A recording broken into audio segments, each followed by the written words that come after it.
In a universe where fate made a single mistake, the greatest warrior ever born would fall not to an enemy, but to the cruel hand of cosmic error. His name was Son Goku, protector of Earth, survivor of extinction, a Saiyan whose fists had shattered gods and whose spirit had never known surrender. For decades, he had stood as the final wall between his universe and annihilation. He had died before, he had returned before. Death to Goku was merely another challenge to overcome, another limit to transcend. But fate does not forgive arrogance, and the universe does not forget. It happened during a battle that should never have been fought, an enemy that should never have existed, a creature born from the cracks between realities, a parasite that fed on the energy of fighters foolish enough to push beyond their mortal shells. Goku had sensed it between dimensions during his training with Wise, felt its hunger calling to his Saiyan blood like a siren's song. He had gone alone, he had not told Vegeta, he had not warned Beerus. He had wanted to test himself, just one more time. The fight lasted 3 days across empty space where stars died and were reborn in the shockwaves of their collision. Goku pushed through every transformation, every technique, every ounce of power his body could contain. Ultra instinct flared silver and perfect around him as he moved beyond thought, beyond limitation. For a moment, he stood as the universe's greatest achievement, a mortal who had touched the domain of angels. And then he reached too far. The creature struck not at his body, but at the dimensional anchor that tethered his soul to Universe 7. The barrier between life and death, already weakened by Goku's multiple resurrections, shattered like glass. He felt himself being pulled away, felt the familiar sensation of his body dissolving as it had so many times before. He smiled even as the light faded, knowing Wise would simply bring him back, knowing King Kai was probably already complaining about having to deal with him again. But the dimensional wound was still open, and the path to the afterlife had been irreversibly torn. Goku's soul fell through existence itself, tumbling through layers of reality that had no names, past universes that existed only in theoretical mathematics, through the dreams of sleeping gods and the nightmares of dead civilizations. He reached out with his energy, trying to sense anything familiar, trying to find the gentle pull of King Kai's planet or the overwhelming presence of Beerus. There was nothing, only the fall, only the infinite dark between all things. And then, with the sudden violence of a car crash, he hit something solid. Not the soft clouds of the afterlife, not the welcoming gates of heaven that had received him twice before, but stone, cold, hard, blood-red stone that cracked beneath the impact of his arrival. His consciousness flickered like a dying flame, fragments of awareness struggling to piece themselves together. He heard screaming in the distance, laughter that sounded like breaking glass. The smell of sulfur and smoke and something sweetly rotten filled his lungs. When Goku finally opened his eyes, he knew immediately that something was catastrophically wrong. The sky above him burned, not with the orange and gold of sunset, but with deep crimson and black, churning like an open wound across the heavens. A massive pentagram glowed in the distance, impossibly large, painted across the sky itself as if carved there by something ancient and deliberate. The buildings around him jutted upward in twisted spires of bone and metal and flesh, architecture that seemed designed by minds that had long ago abandoned sanity. He pushed himself to his feet and his body felt different, heavier, slower. He tried to power up, to let his Kai flare around him in the familiar golden aura of Super Saiyan, but the energy came sluggishly, fighting against some fundamental property of this place. It was like trying to swim through concrete. His power was still there, buried deep in his core, but accessing it required an effort that made his teeth grind. Where was he? Goku turned slowly, taking in his surroundings with the practiced eye of a warrior who had seen 1,000 battlefields. He stood in what might have once been a street, though the pavement was cracked and stained with substances he chose not to examine closely. Buildings loomed on either side, their windows glowing with sickly neon light.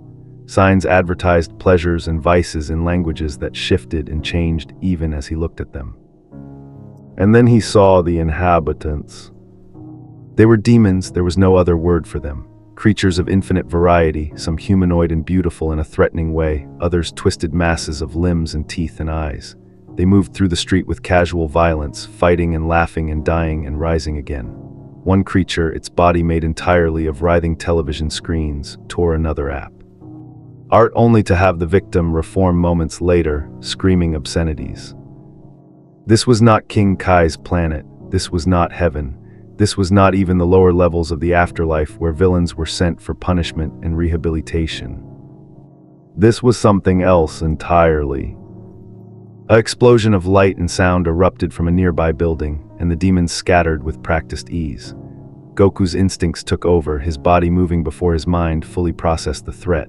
He saw a young demon woman burst through a doorway, her clothes torn and smoking, pursued by three larger figures whose hands crackled with dark energy. Without thinking, Goku moved. His body flickered across the distance in an instant, muscle memory overriding the strange resistance of this place. He appeared between the woman and her pursuers, one hand raised in a stopping gesture that had prevented wars. "Hey now," he said with the friendly firmness of someone who had broken up too many fights to count. "How about we all just calm down and talk about this?" The three demons stared at him, then they started laughing. "Fresh meat," one of them growled, its voice like grinding metal. "You must be new here, little soul. Let me educate you about the pecking order in hell." The word hit Goku like a physical blow. Hell, he was in hell, not as a visitor, not as a warrior passing through to fight some great evil, but as a soul, as someone who belonged here. That was impossible. He had died twice before and gone to heaven. He had earned his place among the righteous through sacrifice and heroism and a lifetime of protecting the innocent. There had to be a mistake. There had to be an explanation. The demon's fist, wreathed in black flame, interrupted his thoughts.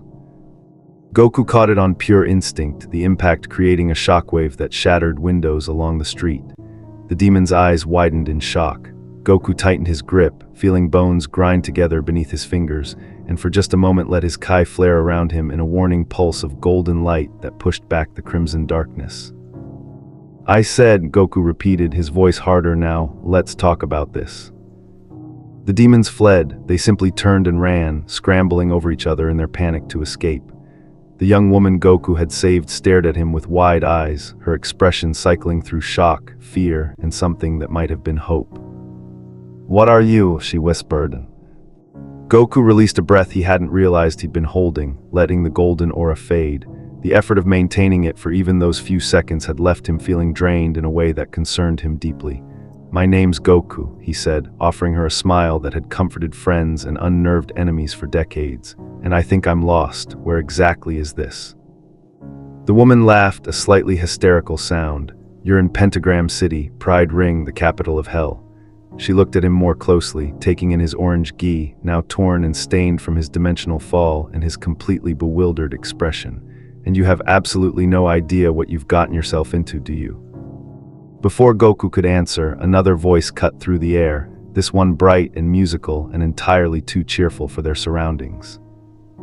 "Oh my gosh, was that a display of completely unnecessary violence? Because if so, you are going to fit in perfectly." A young woman bounded toward them, and Goku's trained senses immediately registered several impossible things about her.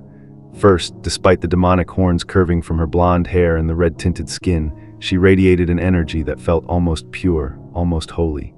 Second, her power level, while not overwhelming by his standards, was vast compared to everything else he'd sensed in this place. Third, and most disturbing, she was looking at him with the kind of enthusiasm usually reserved for discovering a new training partner. "Hi, hello, welcome to hell, I guess, though you don't really seem like you belong here at all, which is kind of the whole point of my project, and oh my gosh, I'm rambling again." She thrust out her hand with aggressive friendliness. "I'm Charlie Morningstar, and I run the Hazbin Hotel, a rehabilitation center for sinners seeking redemption, and you look like you could really use a safe place to stay while you figure out what's happening." Goku shook her hand automatically, still processing the rapid-fire introduction. "Morningstar, like Lucifer Morningstar." Charlie's smile became strained. "He's my dad, yeah, but let's not focus on that right now. Right now, let's focus on getting you somewhere safe before the overlords notice there's a new power signature in the city and decide to make your afterlife very complicated." The woman Goku had saved touched his arm gently. "You should go with her. Charlie's Hotel is one of the few places in hell where you might actually survive long enough to understand what's happened to you." Goku looked between them, his mind still reeling from the revelation that he was somehow in hell, that heaven had rejected him or lost him or made some kind of terrible mistake. Every instinct told him to fly upward, to break through whatever barrier separated this place from the rest of existence, to force his way back to his universe through sheer determination and power. But another instinct, one honed through years of meeting new people and learning from unexpected teachers, told him to wait, to understand before acting, to gather information before making decisions that couldn't be unmade. "Okay," he said finally, "I'll come with you, but I need to understand what's happening. I need to know why I'm here instead of..." He trailed off, the words catching in his throat. Instead of home. Instead of with Vegeta and Gohan and Goten and Kai. Instead of everywhere he was supposed to be.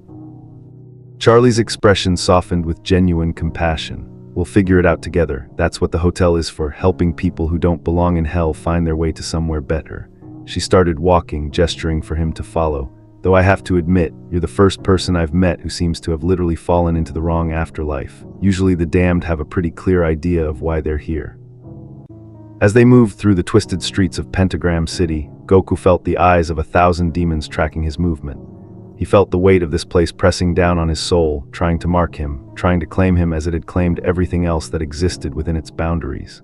In the distance, the pentagram in the sky pulsed like a heartbeat, and Goku understood with terrible clarity that he had not simply fallen into another dimension.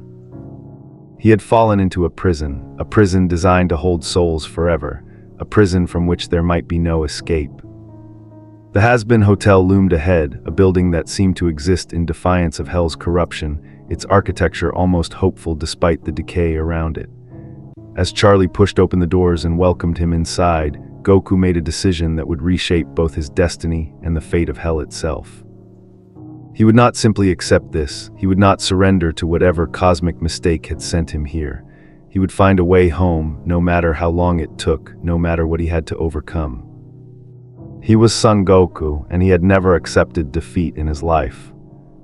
He would not start now, even if he had to fight his way out of damnation itself. The Hazbin Hotel smelled like cheap cleaning products fighting a losing battle against centuries of accumulated sin.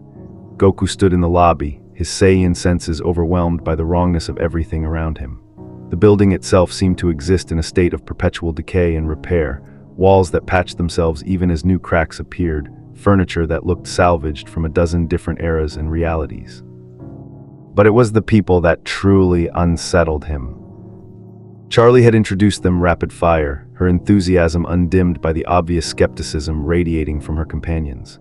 There was Vaggie, Charlie's girlfriend, a moth demon whose single eye tracked Goku with the wariness of someone who had learned to trust nothing and no one. Angel Dust, a spider demon whose crude jokes and overt sexuality masked something broken and desperate beneath. Nifty, a tiny cyclops who cleaned obsessively while speaking at a speed that rivaled even Bulma at her most excited. Husk, a cat demon bartender who looked at the world through eyes that had long ago given up on redemption. And then there was Alastor. The radio demon stood apart from the others, his smile too wide and his eyes too knowing. He watched Goku the way a scientist might observe a fascinating new specimen, his head tilted at an angle that should have been uncomfortable. Power radiated from him in waves, ancient and theatrical, the kind of energy that came from souls who had shaped their reality through sheer force of will and an abundance of malice. "Fascinating," Alastor said, his voice carrying the crackle and pop of old radio transmissions. "In all my considerable years observing the damned, I have never encountered a soul quite like yours. You don't bear the mark of sin. You don't carry the weight of judgment. You are, if I may be so bold, an impossibility standing in our lobby." Goku met his gaze evenly, years of facing down gods and tyrants having long ago burned away any fear of intimidation. "I don't belong here. There's been a mistake." "Oh, there are no mistakes in damnation, my dear boy." Alastor's grin somehow widened further. "Every soul in hell earned their place through choices made and consequences ignored. The question is not whether you belong, but rather what you did to warrant such an unusual arrival." "I died fighting something that was killing innocent people across dimensions," Goku said flatly. "I've spent my whole life protecting others. I've sacrificed myself multiple times to save my planet, my universe. How many have you killed?" The question came from Vaggie, sharp and direct. The lobby fell silent. Goku's response came slower than he would have liked. I don't know the exact number, but they were all people who were trying to destroy planets, kill innocent people, end entire universes. I always gave them chances to surrender. I always tried to find another way." But you killed them when they didn't take those chances, Vaggie pressed. You took lives, you ended existences. You played judge, jury, and executioner across the cosmos. That's not. Goku stopped, the words dying in his throat, because it was true, wasn't it? He had killed Frieza multiple times, Kid Buu with a spirit bomb made from the energy of every living thing on Earth, countless soldiers and warriors who had stood in his way over the decades. He had always justified it as necessary, as the only option when facing threats too great for mercy. But he had never asked himself what heaven thought of those choices. Charlie stepped between them, her hands raised in a placating gesture. Okay, everyone just calm down. The whole point of the hotel is that past sins don't define future potential. Goku says he's here by mistake, and I believe him. We're going to help him figure out what happened and how to fix it. And how exactly do you propose we do that, darling? Alastor asked, his tone amused. Shall we simply ring up heaven and ask them to check their paperwork, perhaps file a complaint with the cosmic bureaucracy? We start by getting him settled, Charlie said firmly. We give him a room, we give him time to adjust, and we figure out together what his next steps should be. Husk snorted from behind the bar. Kid, you're in hell. There are no next steps except suffering. The sooner you accept that, the easier it gets. I don't accept that. Goku's voice carried the quiet certainty of someone who had shattered impossible limits through sheer refusal to give up. I've broken through dimensional barriers before. I've traveled through time. I've fought beings who could destroy reality with a thought. If I'm here by mistake, then I can find a way back. And if you're not here by mistake, Angel Dust asked, his multiple arms crossed over his chest. What if heaven took one look at your soul and decided all that killing outweighed all that saving? What then, tough guy? Goku had no answer for that. Charlie showed him to a room on the 3rd floor, a space that might have been nice in another reality, but here felt like a cell with better decorating. A bed that was too soft, wallpaper that was too cheerful, a window that looked out over the burning hellscape of Pentagram City. He sat on the edge of the bed and dropped his head into his hands.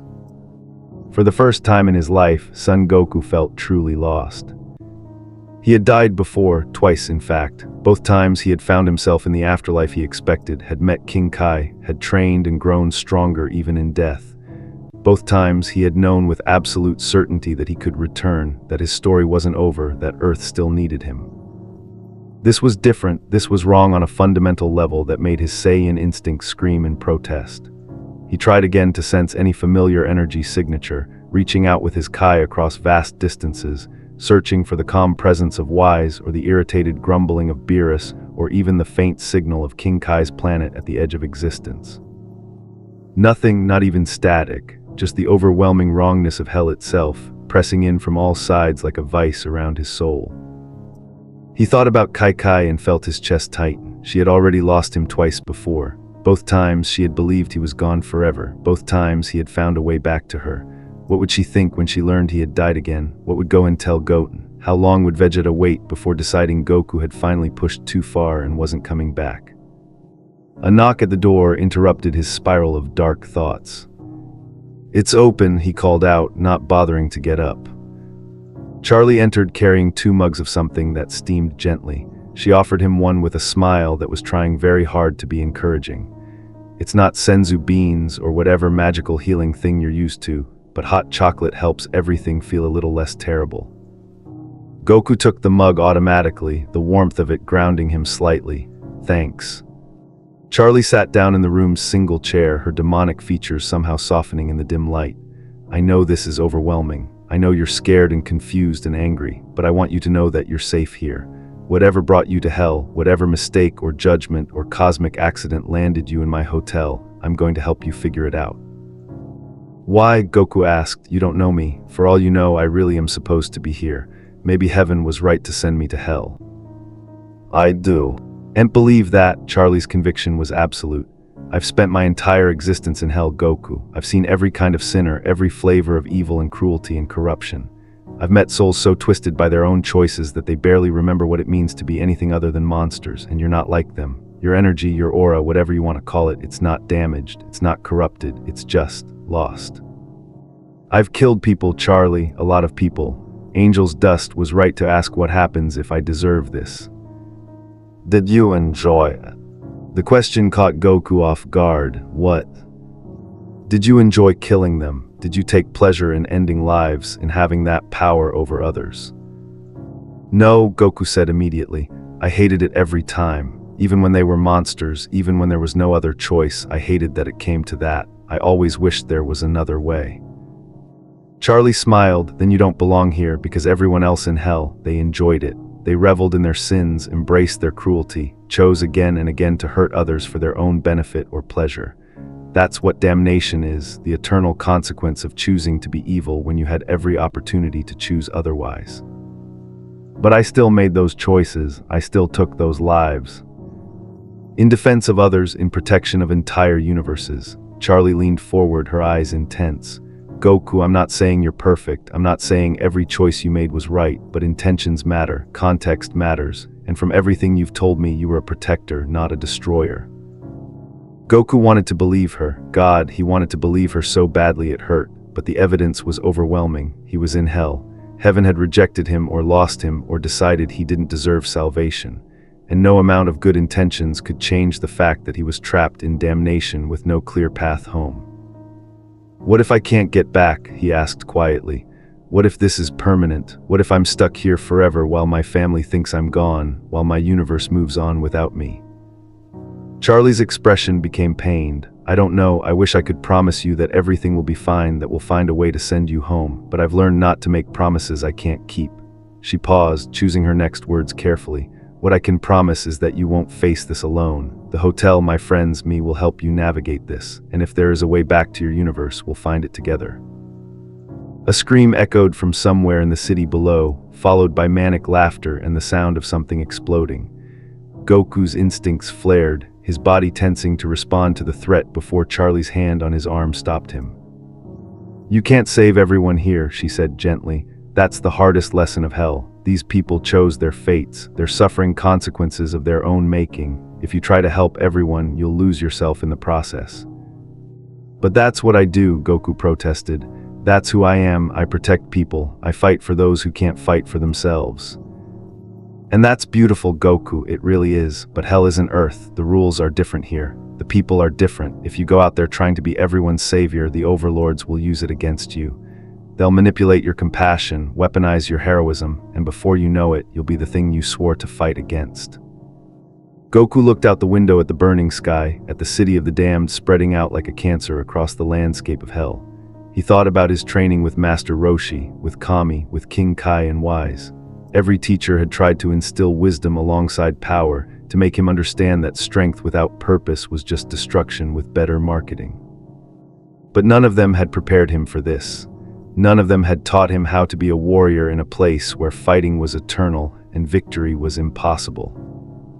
I need to try contacting my universe, he said finally. There has to be a way to reach King Kai or Wise or someone who can sense my energy signature.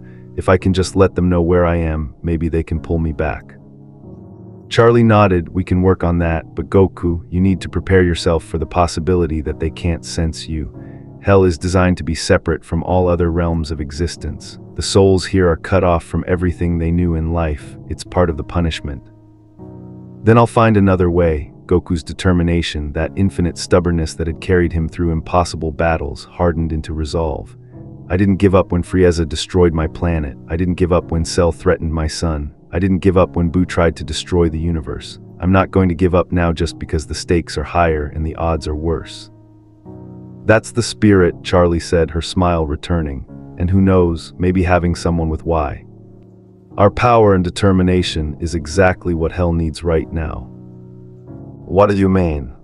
Charlie's expression became troubled. There are things happening in hell, Goku. Power struggles between overlords, tensions with heaven that have been building for centuries, and rumors of something coming, something that could change everything. My hotel was supposed to be a peaceful experiment in redemption, but I'm starting to think it might end up being something more. Before Goku could ask what she meant, another knock sounded at the door. This time it was Alastor who entered without waiting for permission, his perpetual smile somehow conveying both amusement and warning. Pardon the intrusion, but I thought our new guest should know that his little display of power in the street earlier has not gone unnoticed. The V's are very curious about you, Goku. Vox in particular is quite interested in acquiring powerful souls for his collection. Alastor's smile sharpened. I suggest you stay close to the hotel for the time being. Pentagram City can be quite inhospitable to newcomers, especially ones who shine as brightly as you do in this darkness. Is that a threat? Goku asked, his tone neutral but his posture shifting into something more ready. A warning, dear boy, I may find you fascinating, but others will simply find you useful, and in hell, being useful to the wrong people is far worse than being dead. Alastor tipped an imaginary hat. Sleep well if you can. Tomorrow, your real education in damnation begins. He vanished in a swirl of shadow and radio static, leaving Goku and Charlie alone again. He's right, Charlie said reluctantly. You made yourself very visible today. We need to be careful about how we handle this. Goku nodded slowly, his mind already working through strategies and possibilities. He had faced worse odds before. He had survived situations that should have been impossible, but this time felt different. This time, he wasn't just fighting for his life or his universe. He was fighting for his very soul. And the battle had only just begun. 3 days passed in the Hazbin Hotel, and Goku learned that hell had a way of making time feel both infinite and meaningless. He spent his mornings attempting to meditate, trying to push his consciousness beyond the barriers of this realm, the way he had once crossed dimensional boundaries through sheer force of will. But hell resisted him. Every time he reached out with his Kai, searching for the familiar energies of his universe, the connection dissolved like smoke through his fingers. It was as if reality itself had rewritten the rules of what was possible, and Son Goku was no longer part of the equation. The afternoons were worse. Charlie insisted he participate in the hotel's rehabilitation activities, group sessions where sinners were supposed to confront their sins and seek redemption. Goku sat through confessions of murder and betrayal and cruelty so casual it made his stomach turn. These weren't warriors who had killed in combat or protectors who had made hard choices. These were people who had hurt others for pleasure, for profit, for no reason at all except that they could. And they were his peers now, his fellow residents in damnation. But it was the nights that truly unsettled him, because that was when Alastor came to visit.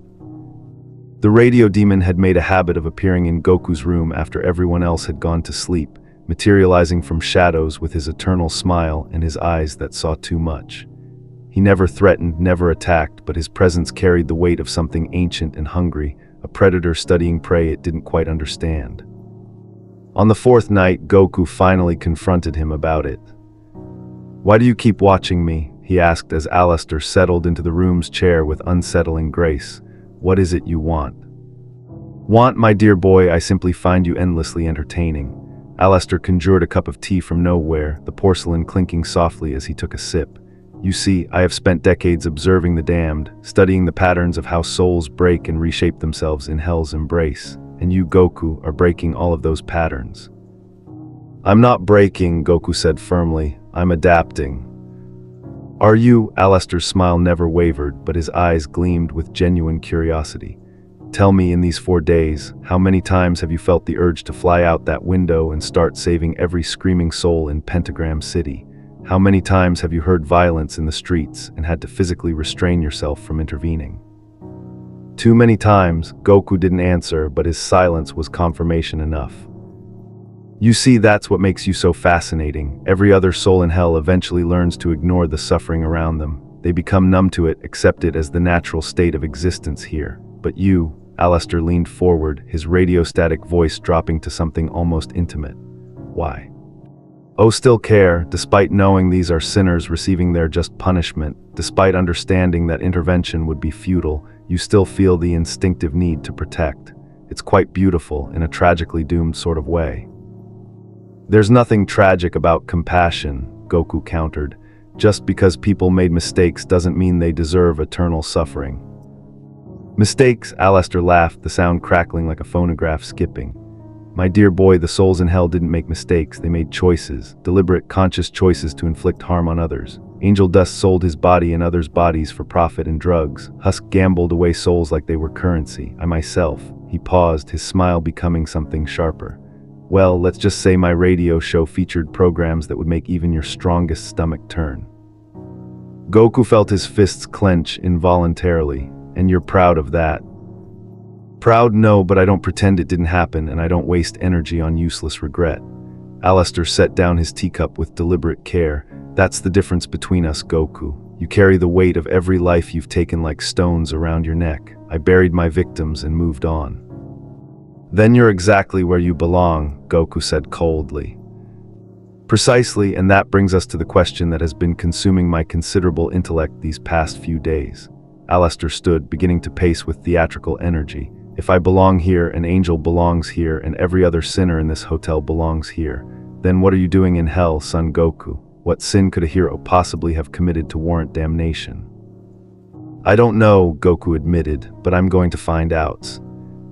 Are you? Alastor stopped pacing, his head tilting at that impossible angle again.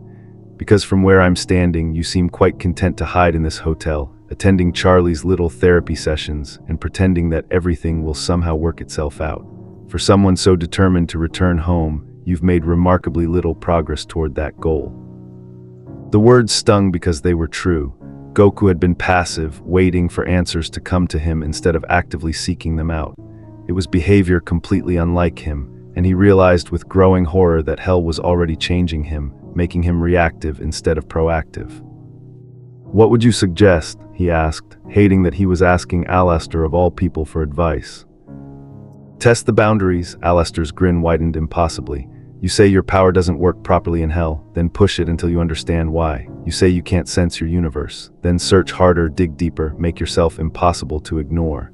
You're treating hell like a prison you must politely navigate when you should be treating it like an enemy to overcome. And what do you get out of giving me this advice? Entertainment, naturally, and perhaps. Alastor's expression became unreadable. Perhaps I'm curious to see if redemption is actually possible. Charlie believes it is, believes that even the worst of us can change and earn our way to heaven.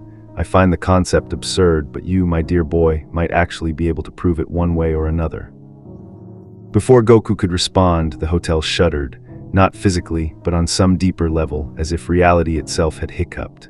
Every light in the building flickered and died, plunging them into darkness broken only by the red glow of hell's eternal sky through the window. And then Goku felt it, a presence approaching the hotel, massive and ancient and utterly wrong. His Saiyan instinct screamed at him to fight or flee, to transform and meet this threat with everything he had.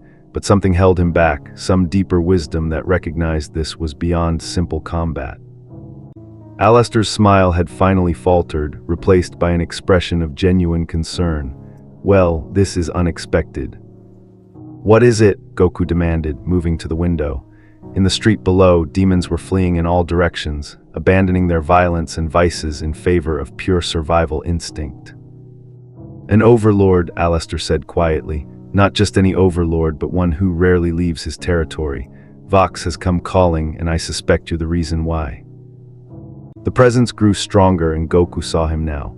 A demon whose head was a massive television screen, crackling with electricity and displaying a face that shifted between charm and malice with each flicker.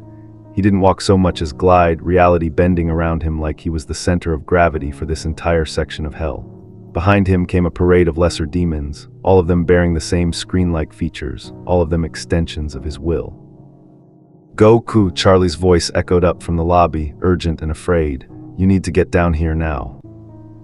He was moving before the sentence finished, his body dropping through floors with controlled descent, landing in the lobby.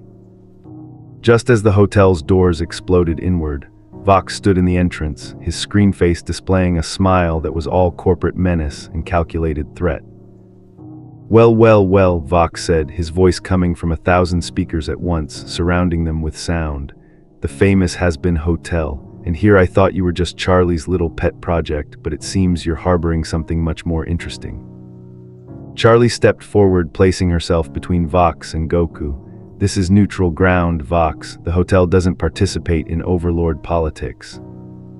Neutral ground, Vox laughed, the sound distorting into static. Sweetheart, there's no such thing as neutral in hell. Everything is territory, and territory is power, and power is the only thing that matters. His screen eyes fixed on Goku with predatory focus. And you, little soul, have power that I want to understand. Goku stepped around Charlie, ignoring her protest. He had spent 4 days being passive, being careful, being everything he wasn't. Alastor was right. If he was going to find his way home, he needed to stop hiding. I'm not interested in being understood by you, Goku said evenly. I'm not interested in your politics or your power games, I just want to go home. Home, Vox's screen flickered through a dozen different expressions. There is no home for you anymore. You're in hell, boy. You're property of this realm now, bound by its rules and subject to its hierarchies. The question is whether you're going to accept that peacefully or whether we're going to have to teach you the hard way. I've been threatened by gods, Goku said, his Kai beginning to stir despite the resistance of hell itself. You don't scare me. Then you're even dumber than you look. Vox's face became a snarling mass of teeth and static. Let me educate you about how things work here. I'm offering you a choice. Come work for me, let me study that interesting energy of yours, help me understand what makes you different from every other soul in this shithole, and in exchange I'll make sure your existence here is comfortable. Refuse, and I'll make every second of your eternal damnation a living nightmare. The air in the lobby grew thick with tension. Goku could feel Charlie and the others behind him, could sense Alastor watching from the shadows with keen interest, could feel the weight of this moment pressing down on him like the gravity of a collapsing star. He thought about Vegeta, about all the times the Saiyan prince had warned him that mercy was weakness, that giving enemies chances to surrender was just inviting betrayal. He thought about all the times he had proven Vegeta wrong, had turned enemies into allies through compassion and understanding. But this wasn't an enemy who could be redeemed. This was a predator, pure and simple, and Goku had spent enough time in hell to recognize that some souls truly were beyond saving. No, he said simply. Vox's screen went black for a moment, then erupted into a display of rage that made the hotel's windows crack. You're making a mistake, boy. I gave you a chance to do this the easy way. I've never done things the easy way, Goku replied, and for the first time since arriving in hell, he let himself smile. Not the friendly grin that had disarmed so many opponents, but the smile of a fighter recognizing a worthy challenge. And I'm not about to start now. The attack came faster than most demons could perceive, electricity arcing from Vox in a blast meant to overwhelm and subjugate.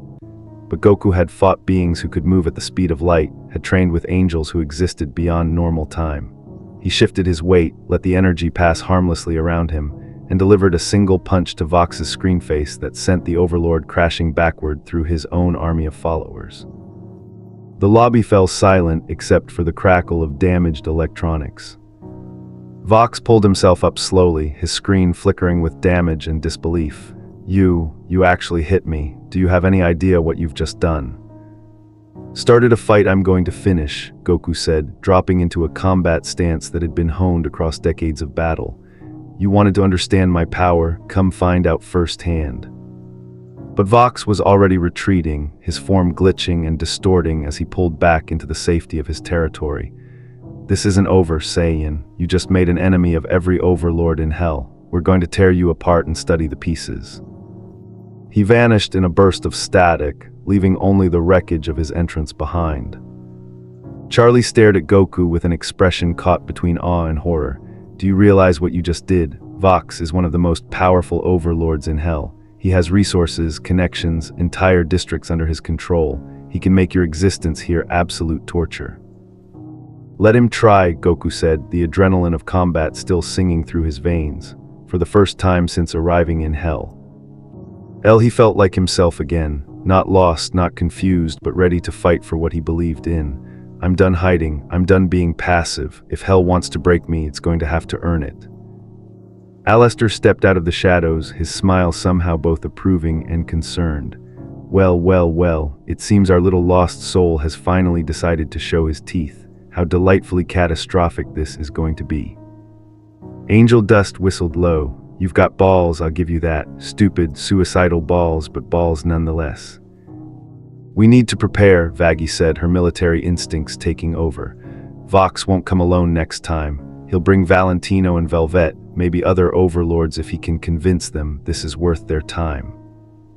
Then we prepare, Goku agreed, but I'm not going to live in fear. I'm not going to let hell dictate who I am or what I can do. He looked at Charlie at the hope and worry warring in her expression. You said your hotel was about redemption, about proving that even damned souls can change and earn their way to something better. Well, maybe I can't redeem myself because I don't belong here in the first place, but I can help you prove that redemption is possible. How? Charlie asked. By showing hell that power doesn't have to corrupt, that strength can be used to protect instead of dominate, that even in damnation there's still room for hope. Goku's expression hardened with determination, and if fighting the overlords is what it takes to prove that, then that's what I'll do. You can't fight all of hell, Husk said from the bar, his tone matter of fact.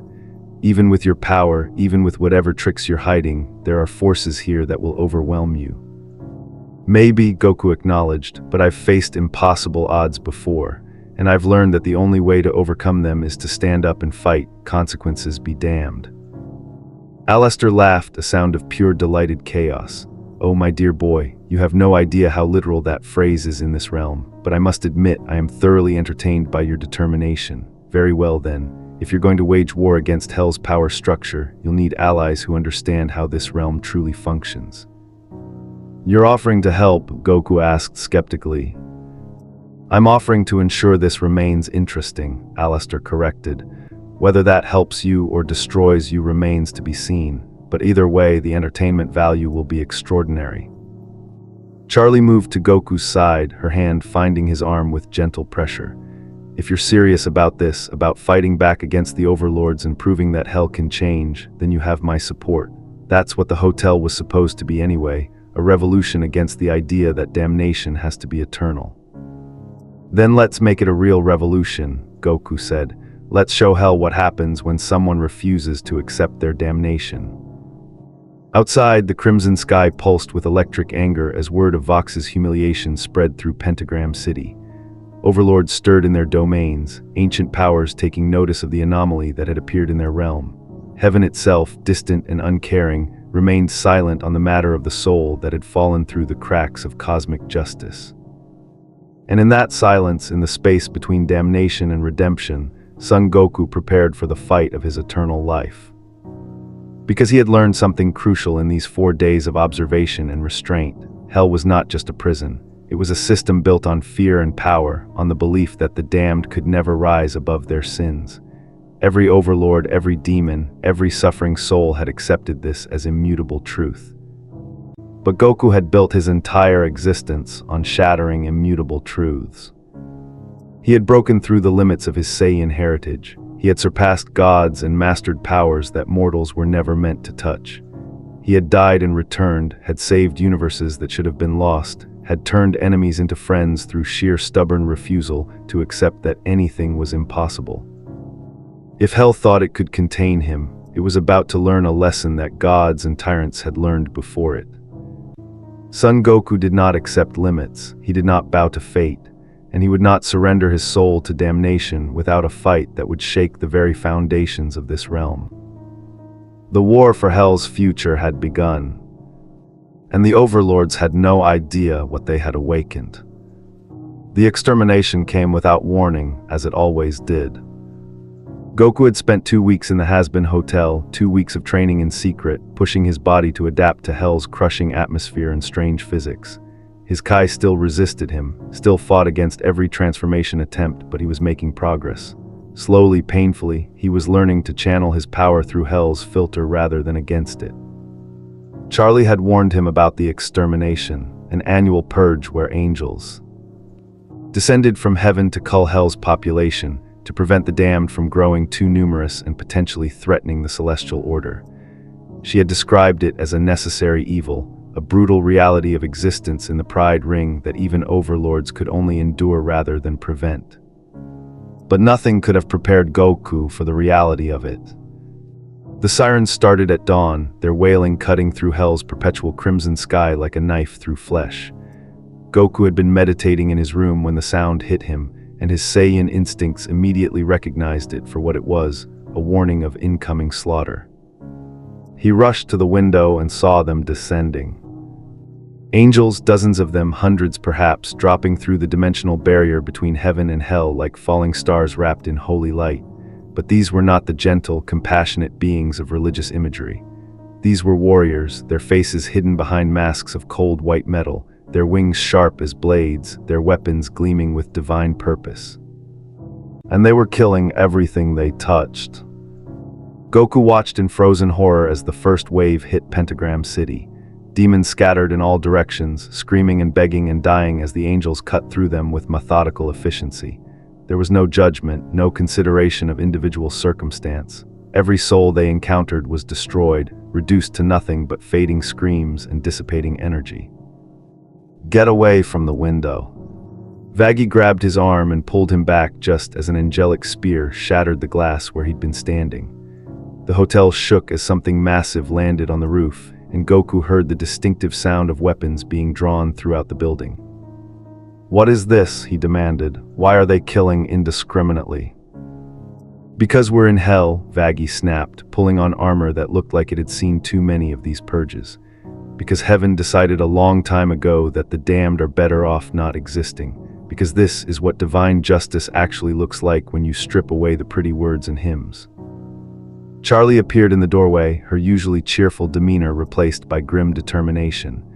"Everyone to the reinforced basement now. The hotel has protections, but they won't hold forever against a full extermination force." "You want me to hide?" Goku asked incredulously, "while innocent people are being slaughtered out there." "They're not innocent," Husk growled, moving past them with a bottle in one hand and a weapon in the other. "They're sinners, they earned this." "No one earns being hunted like animals." Goku moved toward the stairs, but Charlie blocked his path. "Goku, please, I know this goes against everything you are, but you can't fight the exorcists. They're here on heaven's authority. If you attack them, you'll be declaring war on the entire celestial order." "Then maybe the celestial order needs someone to declare war on it," Goku said, and pushed past her. He hit the street at a dead run, his body moving on pure instinct honed through decades of responding to threats. The scene before him was chaos incarnate. Buildings burned with holy fire that consumed demonic essence. Bodies littered the pavement, some still twitching, others already fading into the nothing that awaited truly destroyed souls. And everywhere the angels moved like a plague of divine judgment, their weapons singing songs of annihilation. Goku saw a young demon, barely more than a child in appearance, cornered in an alley by two exorcists. The terror in her eyes was universal, the kind of fear that transcended species and morality. She was begging for mercy in a dozen different languages, her words tripping over themselves in desperate prayer. The angels raised their weapons. Goku moved. He crossed the distance faster than the exorcists could process, his fist connecting with the first angel's masked face with enough force to send her crashing through 3 buildings. The second angel barely had time to turn before Goku's kick launched her into the sky, her holy armor cracking under the impact of Saiyan strength. The young demon stared at him with wide, disbelieving eyes. You saved me." "Get to the Hazbin Hotel," Goku told her. "Tell them Goku sent you, they'll keep you safe." She ran without another word, and Goku turned to face the dozens of exorcists who had noticed his interference. They circled him slowly, their formations shifting from hunting mode to combat engagement. One of them, larger than the others and radiating more power, stepped forward. "Stand down, soul," the exorcist commanded, her voice carrying the weight of absolute authority. "This is heaven's will. Interference will result in your immediate destruction." Heaven's will, Goku felt something hot and angry building in his chest.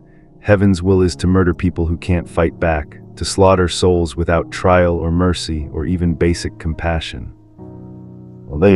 Ye are not people, they are the damned. They forfeited their right to compassion when they chose sin over righteousness. "And who decides what's righteous?" Goku demanded.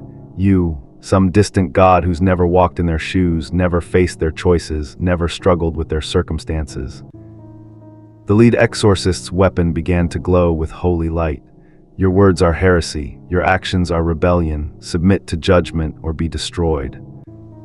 "I've faced judgment before," Goku said, his Kai finally responding to his call with something approaching its normal strength. Golden light began to flicker around his body, pushing back against hell's resistance. "I've been judged by gods and kings and beings that thought they were above question, and I'm still here, still standing, still fighting for what's right." "Then you will die fighting," the exorcist said, and attacked. The battle that followed would be remembered in hell for generations. Goku had fought angels before. Wise had sparred with him countless times, teaching him to move beyond instinct into true mastery. but those had been training sessions, controlled encounters where both parties held back and sought improvement rather than destruction. This was different. These angels fought with the intent to kill, their weapons designed specifically to permanently destroy souls. And Goku, for the first time in his life, fought not to defeat but to survive. He couldn't transform fully, couldn't push into Super Saiyan God or Ultra Instinct. Hell's atmosphere fought him at every level, making each movement feel like swimming through concrete. But he had spent 2 weeks adapting, 2 weeks learning to work with Hell's resistance rather than against it. His golden Kai, when it finally fully manifested, was darker than it should have been, tinged with the crimson of his surroundings. He fought like a demon possessed by an angel's skill. The first 3 exorcists fell to precise strikes that shattered their masks and sent them retreating to heaven with broken pride and fractured armor. The next wave came with coordinated assault patterns, attacking from multiple angles with weapons that sang with holy power. Goku deflected, dodged, countered with the efficiency of someone who had faced armies alone before. But there were so many of them. For every angel he drove back, 2 more appeared, and they were learning, adapting to his fighting style, coordinating their attacks to exploit the split-second delays caused by Hell's resistance to his power. A spear caught his shoulder, punching through muscle and scraping bone. Holy energy burned through him like acid, and Goku screamed as pain unlike anything he'd experienced tore through his nervous system. This wasn't just physical damage. The weapon was designed to harm souls directly, to inflict suffering on a metaphysical level. He ripped the spear out and broke it across his knee, but the damage was done. His left arm hung useless, and he could feel the holy energy spreading through his system like poison. The lead exorcist saw her opening and took it, her blade aimed directly at Goku's heart. Time seemed to slow. Goku saw the attack coming, saw the inevitability of it, saw his own death approaching with the casual certainty of divine execution. He thought about Kai, about never seeing her again, about Gohan and Goten growing up thinking their father had abandoned them, about Vegeta waiting for a rival who would never return. And something inside him broke. Not his spirit, not his determination, but something deeper, some fundamental restraint that had always governed his approach to combat. Goku had spent his entire life pulling his punches, holding back just enough to give opponents a chance, fighting for the joy of challenge rather than the necessity of survival. That restraint died in the streets of Pentagram City. His Kai exploded outward in a wave of gold and crimson energy that sent every angel within 100 meters flying. The lead exorcist's blade, which had been inches from his heart, shattered against the force of his aura, and when Goku moved, he moved with the intent to kill. He caught the lead exorcist by the throat and squeezed.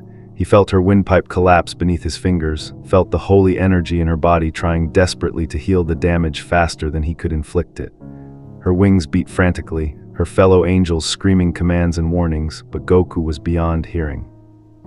"You wanted to judge me," he said, his voice barely recognizable.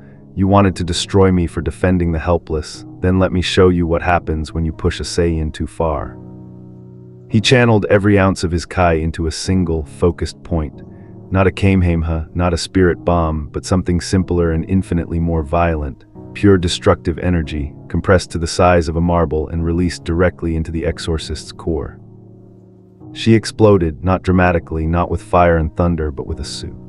ND-like reality tearing. One moment she existed, the next she was simply gone, erased so completely that even her soul's imprint vanished from existence. Goku had killed before. He had destroyed enemies who threatened entire universes. But he had never, ever, completely annihilated someone on a metaphysical level. He had never erased someone so thoroughly that they couldn't even exist as a memory. Until now. The remaining exorcists froze, their formation breaking as they stared at the empty space where their leader had been.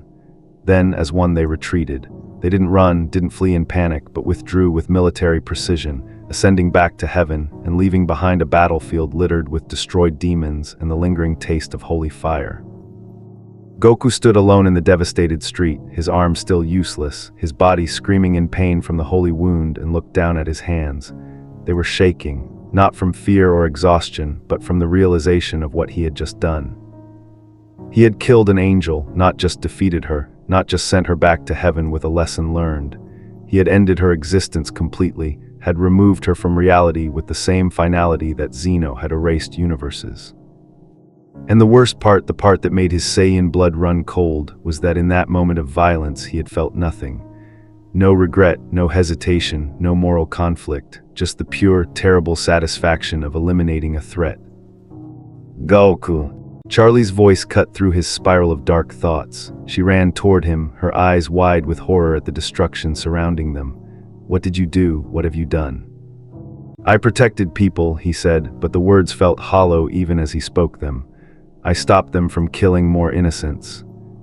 Innocents? Charlie grabbed his shoulders, forcing him to look at her. Goku, these are demons, sinners. They're not innocent, and by killing that exorcist, you've just made yourself one of them. You've crossed a line that can't be uncrossed. She was going to kill me, Goku protested, but his voice lacked conviction. They were slaughtering people without mercy. And now you've done the same thing, Charlie's voice cracked with emotion. You completely destroyed an angel's soul, Goku. You didn't just kill her, you erased her from existence. That's not defense, that's not protection, that's annihilation. The truth of her words hit him like a physical blow. He had become exactly what he'd always fought against, someone who solved problems through overwhelming, permanent violence. He had looked into the face of divine judgment and answered it with Saiyan brutality. And in doing so, he had stained his soul in a way that might never wash clean.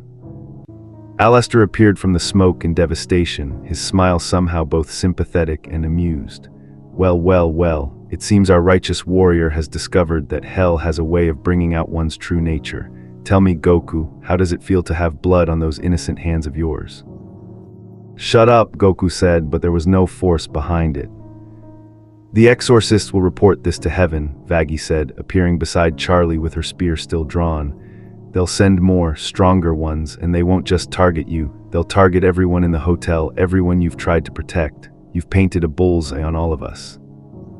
Goku wanted to argue, wanted to say he'd had no choice, wanted to justify his actions with the same rationalizations he'd used countless times before, but the words wouldn't come. Because deep down, in the part of his mind that had always been honest with himself, he knew the truth.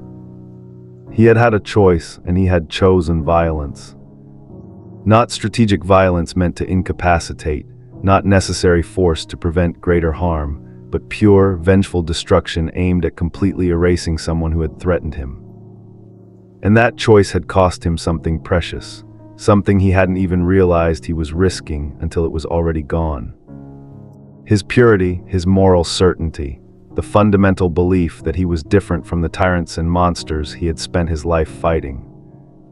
Charlie's hand found his, squeezing gently despite her obvious anger and fear. Come back to the hotel. Let me heal that wound before the holy energy spreads, and then we need to talk about what happens next, because you can't stay here, Goku, not after this. Heaven will come for you, and when they do, they'll come with everything they have. Goku let her lead him through the devastated streets, past the bodies of demons who hadn't been fast enough to find shelter, past the smoldering ruins of buildings that would rebuild themselves by tomorrow, because that was how hell worked, endless destruction followed by endless resurrection, a cycle of suffering that never truly ended. And as they walked, Goku felt something shifting inside him, not breaking but changing. The pure-hearted warrior who had arrived in hell 2 weeks ago was dying, replaced by something darker, something more suited to survive in this realm of eternal damnation. He had wanted to prove that power didn't have to corrupt, that even in hell there was room for hope and heroism. Instead, he had proven that hell could corrupt anyone, even him. Especially him. Because the terrible truth was that part of him, the Saiyan part that lived for battle and thrived on challenge, had enjoyed it.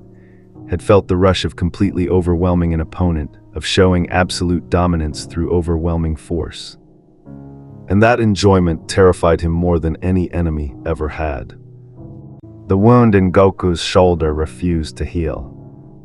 Charlie had tried everything, demonic remedies, ancient spells, even calling in favors from healers who specialized in holy damage. Nothing worked. The angelic energy had burrowed deep into his soul, a constant burning reminder of what he had done, what he had become. 3 days after the extermination, Vox made his move.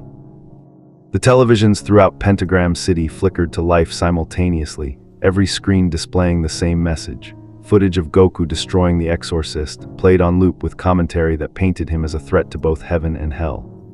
Vox's voice narrated with calculated malice, twisting the act of defense into unprovoked aggression, making Goku sound like a rogue element that needed to be controlled or eliminated. The hotel's being surrounded, Vaggie reported from the window, her weapon already drawn. Vox brought an army. Valentino's forces are with him.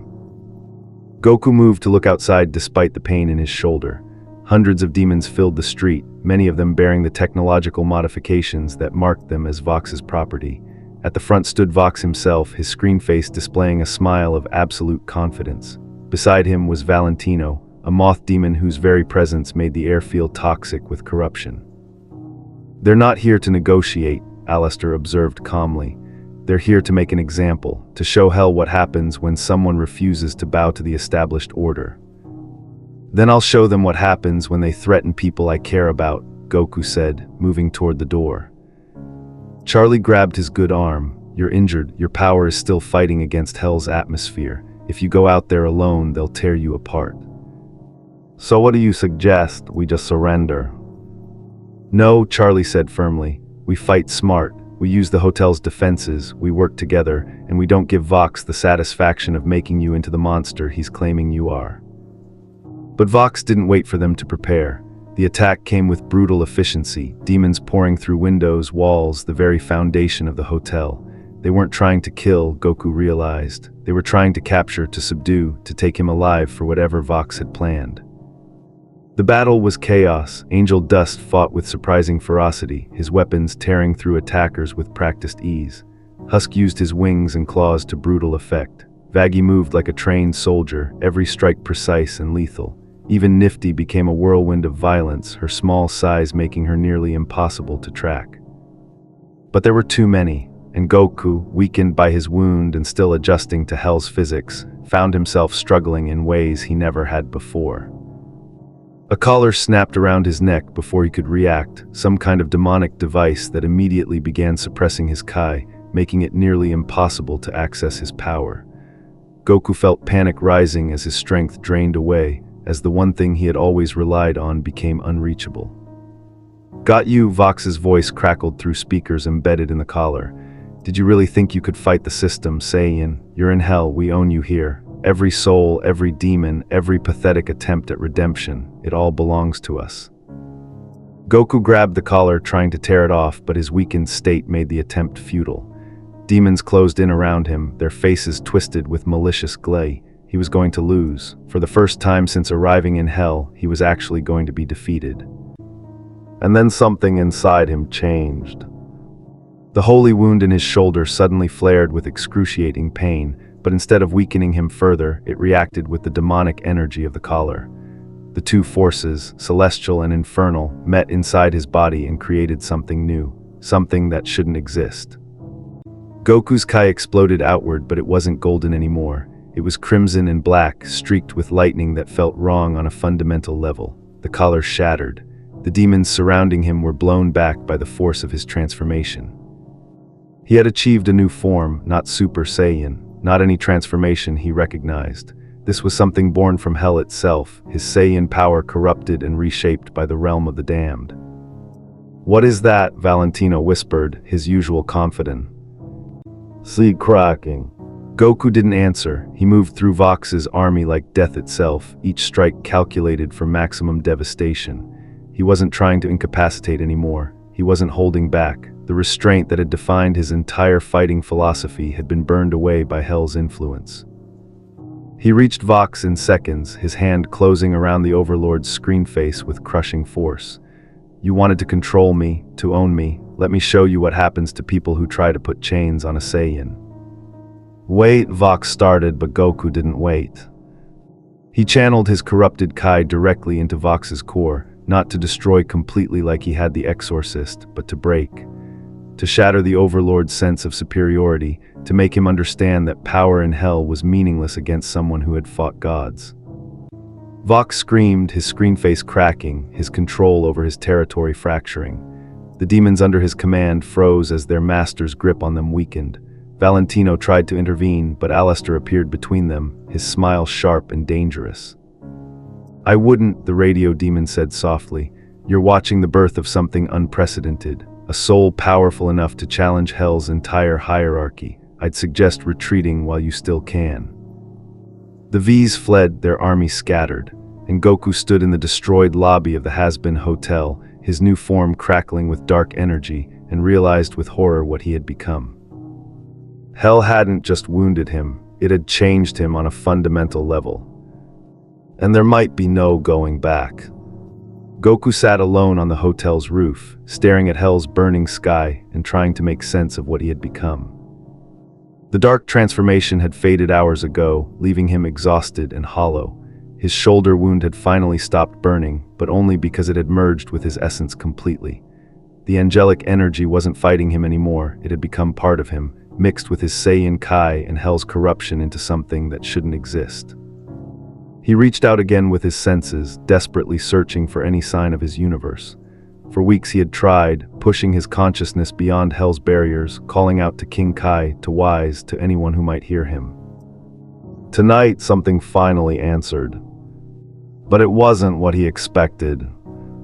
The connection came from below, not above, from the deepest foundations of Hell itself, where ancient powers slumbered. Goku felt his awareness pulled downward through layers of reality, past the Pride Ring, past the other circles of damnation, down to a place where existence became fluid and uncertain. And there, in the primordial darkness, something spoke.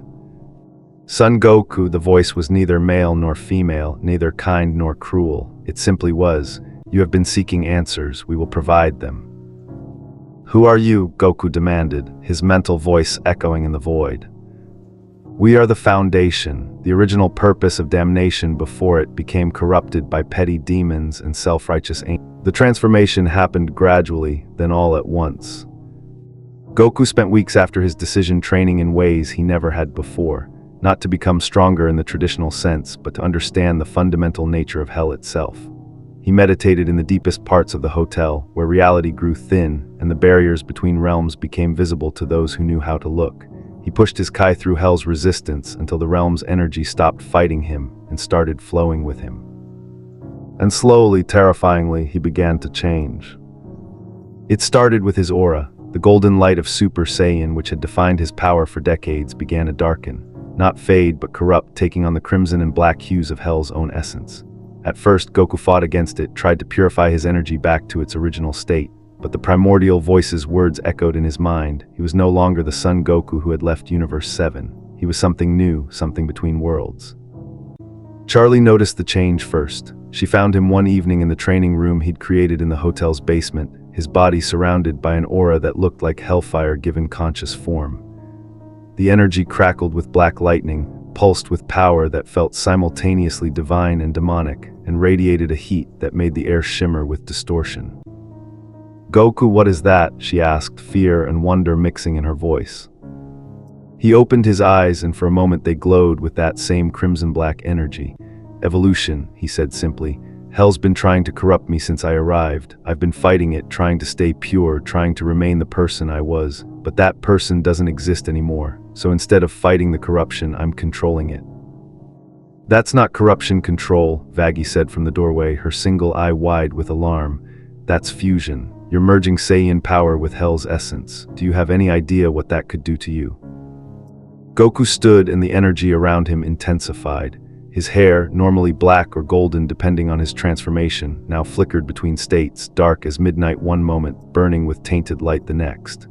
His muscles had become more defined, sharper, as if Hell was carving away everything unnecessary and leaving only the weapons beneath. "I know exactly what it's doing," Goku said, his voice carrying harmonics that hadn't been there before.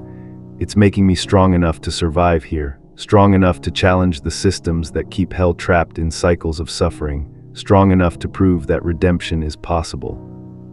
He demonstrated, powering up in a way that would have been impossible weeks ago. The transformation was smooth now, natural, his body accepting Hell's corruption as readily as it had once accepted divine Kai from the gods.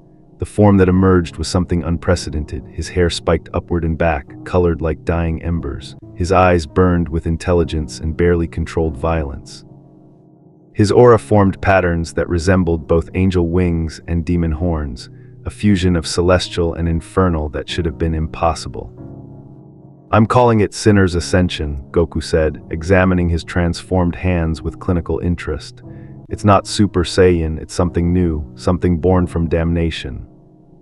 Alastor appeared in the doorway, his perpetual smile widening with genuine fascination. Extraordinary. You've accomplished in weeks what takes most demons centuries. You've stopped being a victim of hell and started being a participant in its evolution. Tell me, how does it feel to embrace corruption so completely? It doesn't feel like corruption, Goku admitted, and the honesty in his voice was almost painful. It feels like coming home, like this is what I was always meant to become, and that terrifies me more than any enemy I've ever faced. Because it was true, the Sinner's Ascension didn't just enhance his power, it fundamentally altered how he experienced existence. His Saiyan instincts, which had always pushed him toward challenge and battle, now sang with hell's own hunger for dominance and control. His compassion, which had driven him to protect the innocent, now warred with a growing understanding that in hell, innocence was a lie everyone told themselves. He could feel himself changing on a psychological level. Decisions that would have troubled him weeks ago now seemed rational, even necessary. The idea of completely destroying enemies rather than giving them chances for redemption no longer felt wrong, it felt efficient. His moral compass, which had guided him through decades of choices, was being recalibrated by hell's brutal logic. And the worst part was that he wasn't sure he wanted to stop it. Vegeta wouldn't recognize me, Goku said quietly, powering down from the transformation. The dark energy faded, but he could still feel it lurking beneath his skin, waiting to be called forth, if he could see what. I've become what I'm becoming. He'd either try to kill me or be proud of me. I'm not sure which would be worse. Charlie approached cautiously, her hand reaching out to touch his arm. The contact grounded him, reminded him of why he'd made the choice to stay and fight. You're still you, Goku. The power might be different, the form might be new, but your core purpose hasn't changed. You're still trying to protect people. You're still fighting for redemption. Am I? Goku looked at his hands, at the calluses earned through endless training and battle. Or am I just finding new ways to justify violence? New reasons to embrace the part of me that enjoys the fight more than the victory. Husk laughed bitterly from his position at the makeshift bar he'd set up in the corner. Welcome to hell, kid, where every good intention gets twisted until you can't remember why you started caring in the first place. Give it another month and you'll be an overlord yourself, ruling through power and calling it protection. That won't happen, Goku said, but the certainty he wanted to project wasn't quite there. It happens to everyone, Husk continued, pouring himself another drink. Charlie's old man started out wanting to give humanity freedom of choice. Look how that turned out. Every demon down here has a story about how they were going to be different, going to use their power for good. But hell doesn't allow good, kid. It only allows different flavors of evil. Then I'll be the exception, Goku said with more force. I didn't survive gods and universes ending just to become another tyrant in hell. Angel Dust, who'd been listening from the shadows, finally spoke up. You say that now, tough guy, but I've seen that look before, that I can control it confidence. I had it when I first got into the business with Valentino. Thought I could handle the drugs, the deals, the compromise. Thought I'd stay clean inside even while doing dirty work. He lit a cigarette, the ember glowing in the dim light. Spoiler alert, I was wrong, and you will be too. The words stung because they carried the weight of experience. Everyone in the hotel had made similar promises to themselves at some point. Everyone had believed they could navigate hell without being changed by it, and everyone had been wrong. Except Goku refused to accept that inevitability. He had built his entire existence on surpassing limits, on proving that impossible barriers were just challenges waiting to be overcome. If hell thought it could corrupt him into just another demon, it would learn the same lesson that gods and tyrants had learned before. Son Goku did not surrender to fate, he rewrote it. I need to test this new form in real combat, Goku said, changing the subject. Controlled training isn't enough. I need to understand its limits, its weaknesses, what it can actually do against hell's power structures. Alastor's grin became predatory. How fortunate then that I've been hearing rumors of an Overlord gathering. Vox is consolidating support among the lesser powers, building an alliance specifically to deal with you. They're planning something significant, something that will force you to either submit or be destroyed. Let them plan, Goku said, and felt the Sinner's Ascension energy pulse beneath his skin in anticipation. Let them bring their armies and their deals and their corrupted power. I'll show them what happens when they mistake adaptation for weakness." Charlie grabbed his arm more forcefully this time. "Goku, listen to yourself. You're talking like them now, like the overlords, like violence and domination are the only answers." He met her eyes, and what she saw there made her step back, because Goku's eyes, even in his base form, now held something that hadn't been there before. A cold calculation, a willingness to do whatever was necessary, a transformation that went deeper than any physical change. "Maybe they are the only answers in hell," he said quietly. "Maybe compassion and mercy and second chances are luxuries that only work in realms where justice actually exists. Down here in the dark, maybe the only language that matters is power." "If you really believe that," Charlie said, tears forming in her eyes, "then hell has already won. You'll have become exactly what it wanted you to be, another demon with a tragic backstory, using trauma as an excuse for cruelty." Her words hit harder than any physical blow.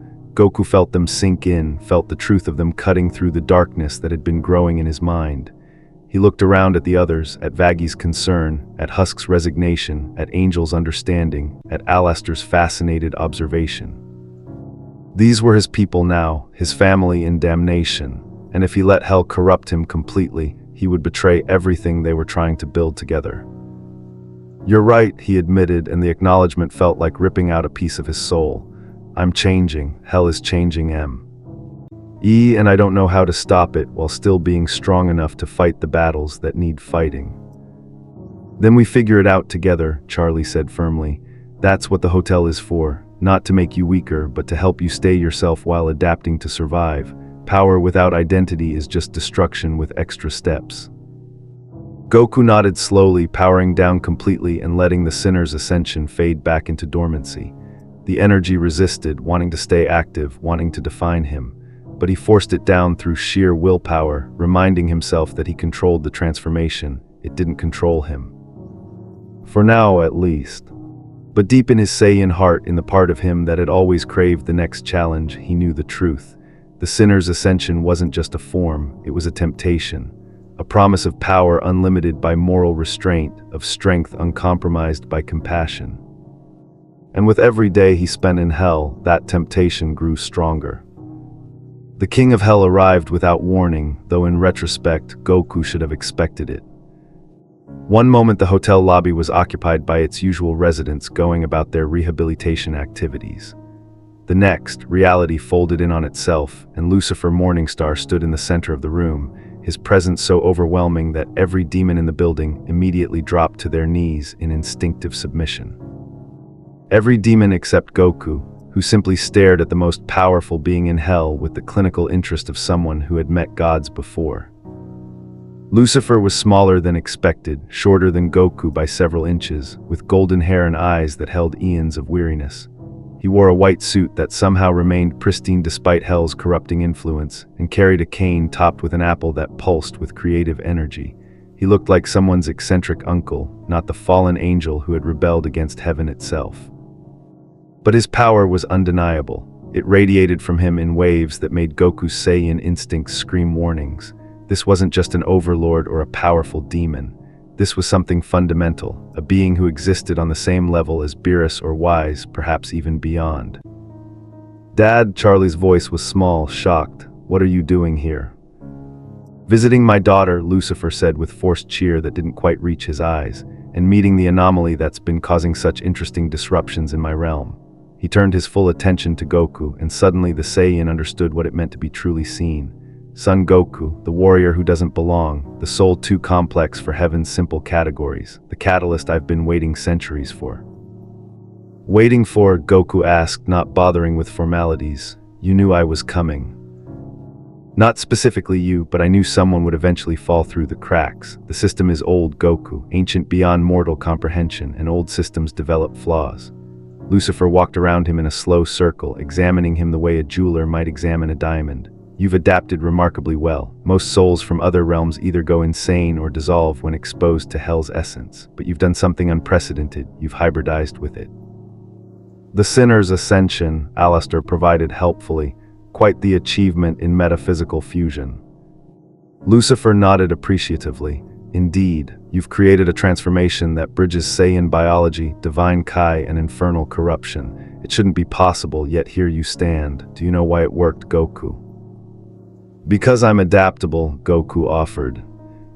Because you're empty, Lucifer corrected, not unkindly.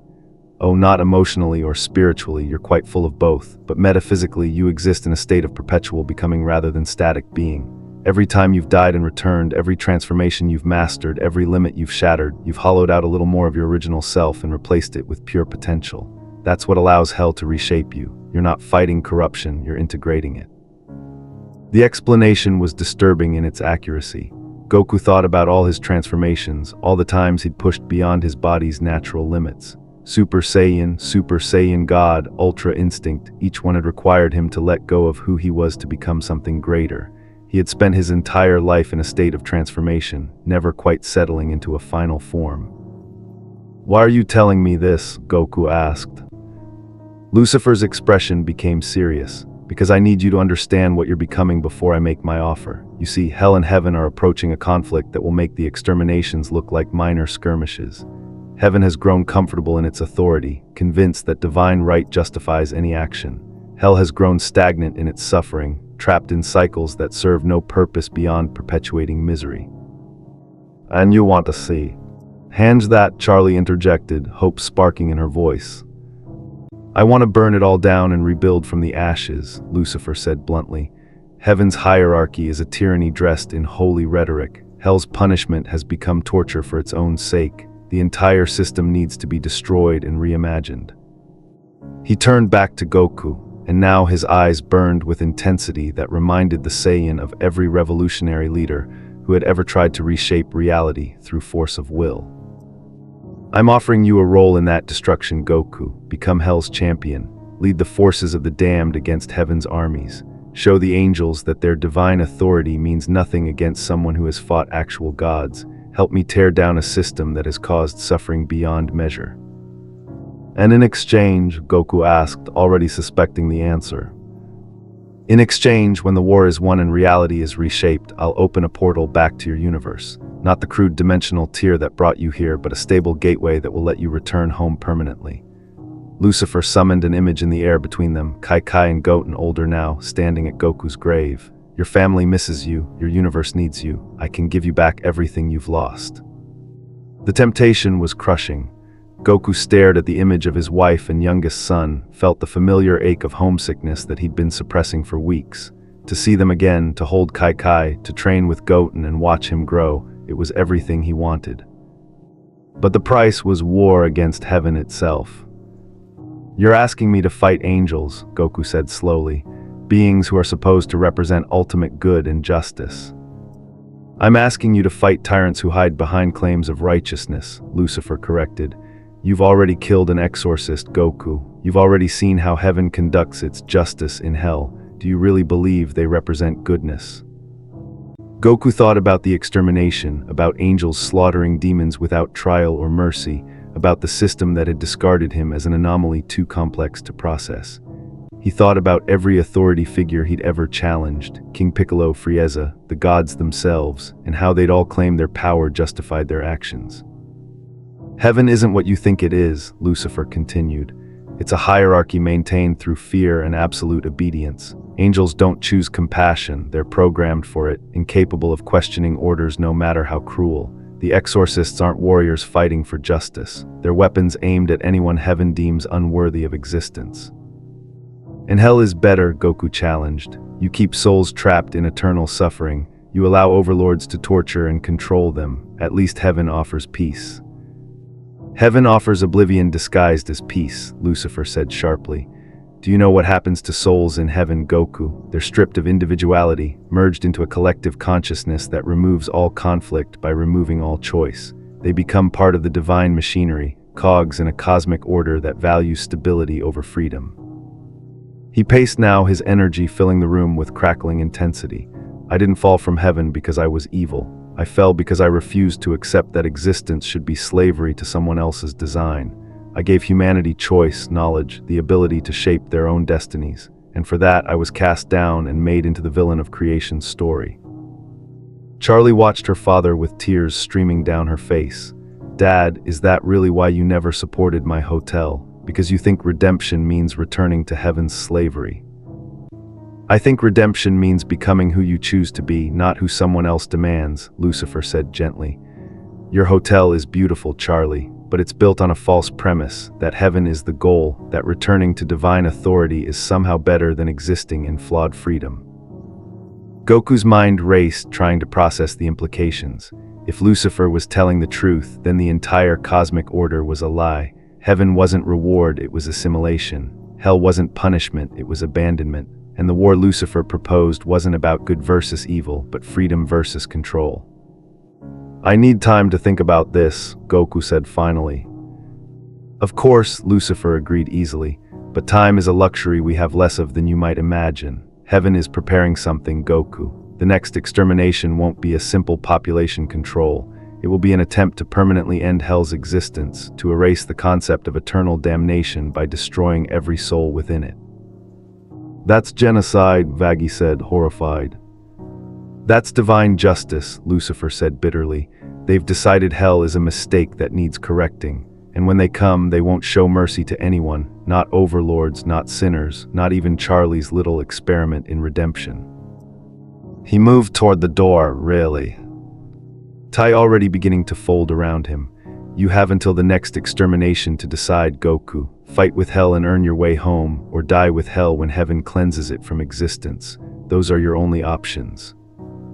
Wait, Goku called out. If you're so powerful, if you really are Lucifer Morningstar, why do you need me? Why not fight Heaven yourself? Lucifer paused, and for the first time his eternal weariness showed through. Because I made a deal long ago when this realm was first established. I have power beyond measure within Hell's boundaries, but I cannot leave this realm. I cannot directly attack Heaven without breaking the fundamental laws that keep all of reality stable. But you, he smiled sadly, you're an anomaly. You exist outside the system. You can do what I cannot. Then he was gone, leaving only the scent of sulfur and apples behind. The lobby fell into shocked silence. He's lying, Vaggie said finally. He has to be lying. Heaven can't be what he described. Can it? Alastor mused. Every system, when examined closely, reveals itself to be far less noble than its propaganda suggests. Why should the cosmic order be any different? Goku sank into a chair, his mind spinning. Everything he'd believed about heaven, about divine justice, about the natural order of existence, it was all in question now. And the worst part was that Lucifer's description made a horrible kind of sense. He'd seen how Heaven handled the exterminations. He'd experienced being discarded as too complex to categorize. He'd felt the absolute certainty in the exorcist's voice when she declared him worthy of destruction simply for being in hell.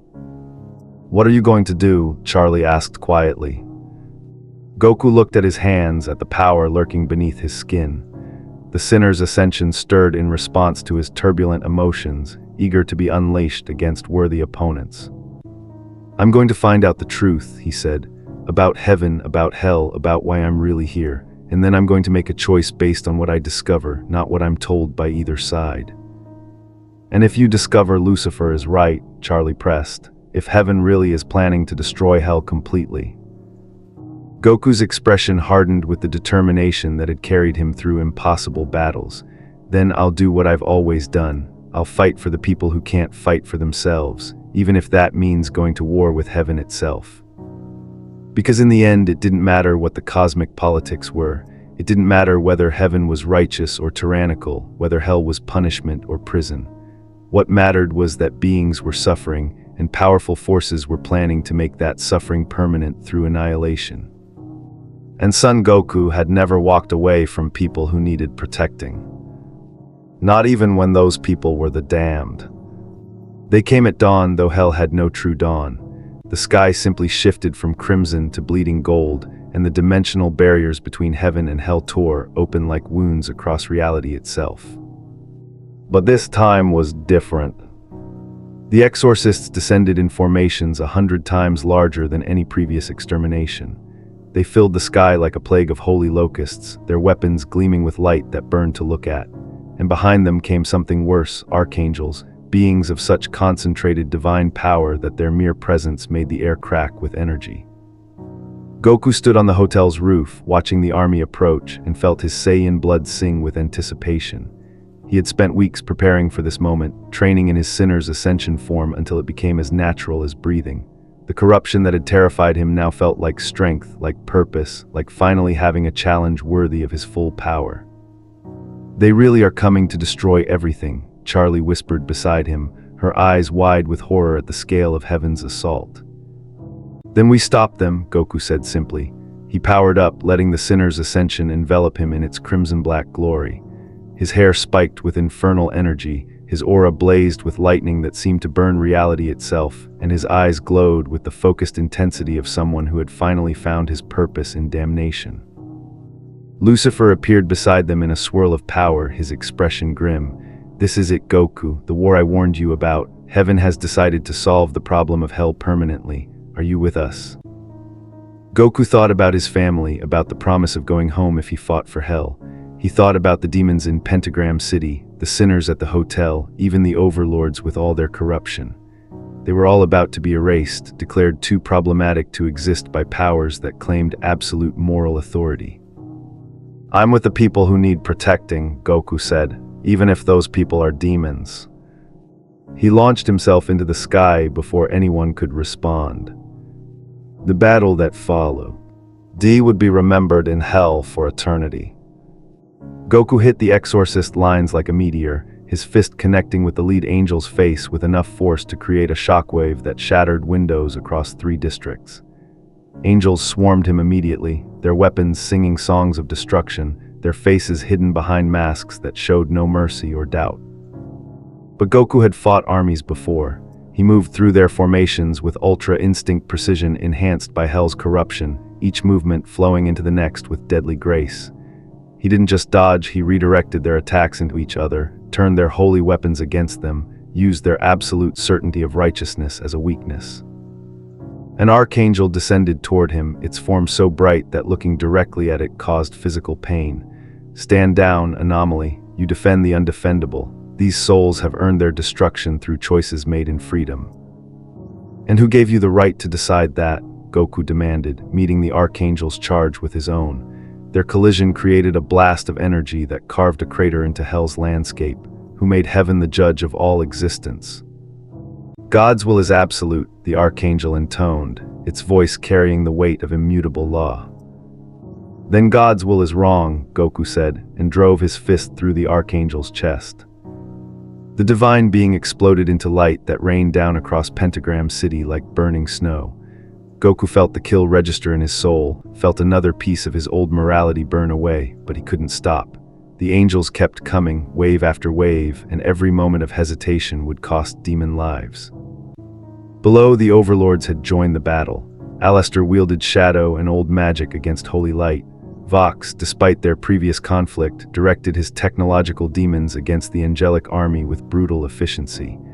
Even Valentino fought, his toxic influence corroding angels' certainty in their divine purpose. And in the center of it all, Lucifer stood with his daughter, calling forth power that reminded heaven why they'd feared him in the first place. He didn't fight, the ancient deal prevented that, but he amplified hell's defenders, gave them strength they'd never known, turned their demonic corruption into weapons that could wound the divine. The battle raged for hours. Goku lost count of how many angels he destroyed, how many divine weapons he shattered, how many times he was wounded by holy energy that burned his soul. His Sinner's ascension form cracked and reformed repeatedly, each reconstruction making him stronger, darker, more suited to this eternal war. Then Adam arrived. The first man, the leader of the exorcists, descended with power that dwarfed everything that had come before. He was massive, armored in light that hurt to perceive, and radiating an authority that came from being heaven's original template for humanity. "So you're the anomaly," Adam said, his voice booming across the battlefield. "The soul too stupid to accept damnation. Let me explain something. Saiyan, you were judged and found wanting. Heaven doesn't make mistakes, we simply correct them." "If heaven's so perfect, why does it need to slaughter the damned?" Goku challenged, dropping into a fighting stance. "Why not rehabilitate them? Why not offer second chances?" "Because some choices are final," Adam said in a tact. The fight was unlike anything Goku had experienced in hell. Adam moved with the skill of someone who had existed since creation itself, who had been trained by angels in combat styles that predated universes. Every strike carried the weight of divine judgment, every technique designed specifically to destroy corrupted souls. But Goku had fought gods, he had matched Beerus, had pushed beyond limits that should have been absolute, and Hell's corruption had given him something heaven didn't understand, the freedom to evolve beyond predetermined limits. They clashed across Pentagram City, their battle destroying buildings and reshaping the landscape with each exchange. Goku's Kamehameha, now corrupted to crimson black, met Adam's divine judgment beams in explosions that cracked Hell's sky. His martial arts, honed through decades of training, adapted to Adam's ancient techniques with Saiyan speed. And slowly, impossibly, Goku began to win. Not through overwhelming power, but through something Adam didn't possess, the ability to change mid-battle. Every time Adam landed a hit, Goku learned from it. Every technique the first man used, Goku adapted to and overcame. The Sinner's Ascension evolved in real time, incorporating elements of divine combat into its infernal foundation. "You're wrong about damnation," Goku said, his fist connecting with Adam's mask and cracking it. "You think it's punishment, but it's just abandonment. You threw these souls away because they were too complex to deal with, because perfecting them required effort you weren't willing to give." "They are evil," Adam roared, his mask breaking completely to reveal a face twisted with absolute certainty. "They chose to hurt others. They deserve nothing but destruction." "And what about mercy?" Goku demanded. "What about forgiveness? What about the chance to grow and change? Or does heaven only offer those things to people who were already perfect?" He charged the final Kamehameha, pouring everything he had into it, Saiyan power, Hell's corruption, his own desperate need to prove that redemption was possible. The blast caught Adam full force, and the first man's scream echoed across dimensions as his form was torn apart. Adam fell, the leader of the exorcists was defeated. The remaining angels faltered, their formations breaking as the unthinkable occurred. Their champion, the template for all humanity, had been beaten by someone Hell had corrupted. And in that moment of doubt, Lucifer struck. Not with direct violence, he still couldn't break his ancient deal, but with words that carried the weight of fallen divinity. "Go back to heaven," he commanded. "Tell them that Hell will not be destroyed. Tell them that the damned have found a champion. Tell them that the next time they come for us, we'll be ready to bring the war to their gates." The angels retreated. They fled back through the dimensional tiers, carrying their wounded and leaving their dead behind. And as the barriers sealed once more, silence fell across Pentagram City. Goku floated above the devastation, his Sinner's Ascension form crackling with exhausted energy. He had won, Hell had survived. But at what cost? Victory tasted like ashes and blood. Goku stood in the aftermath of the extermination war, surrounded by destruction that would take decades to fully repair.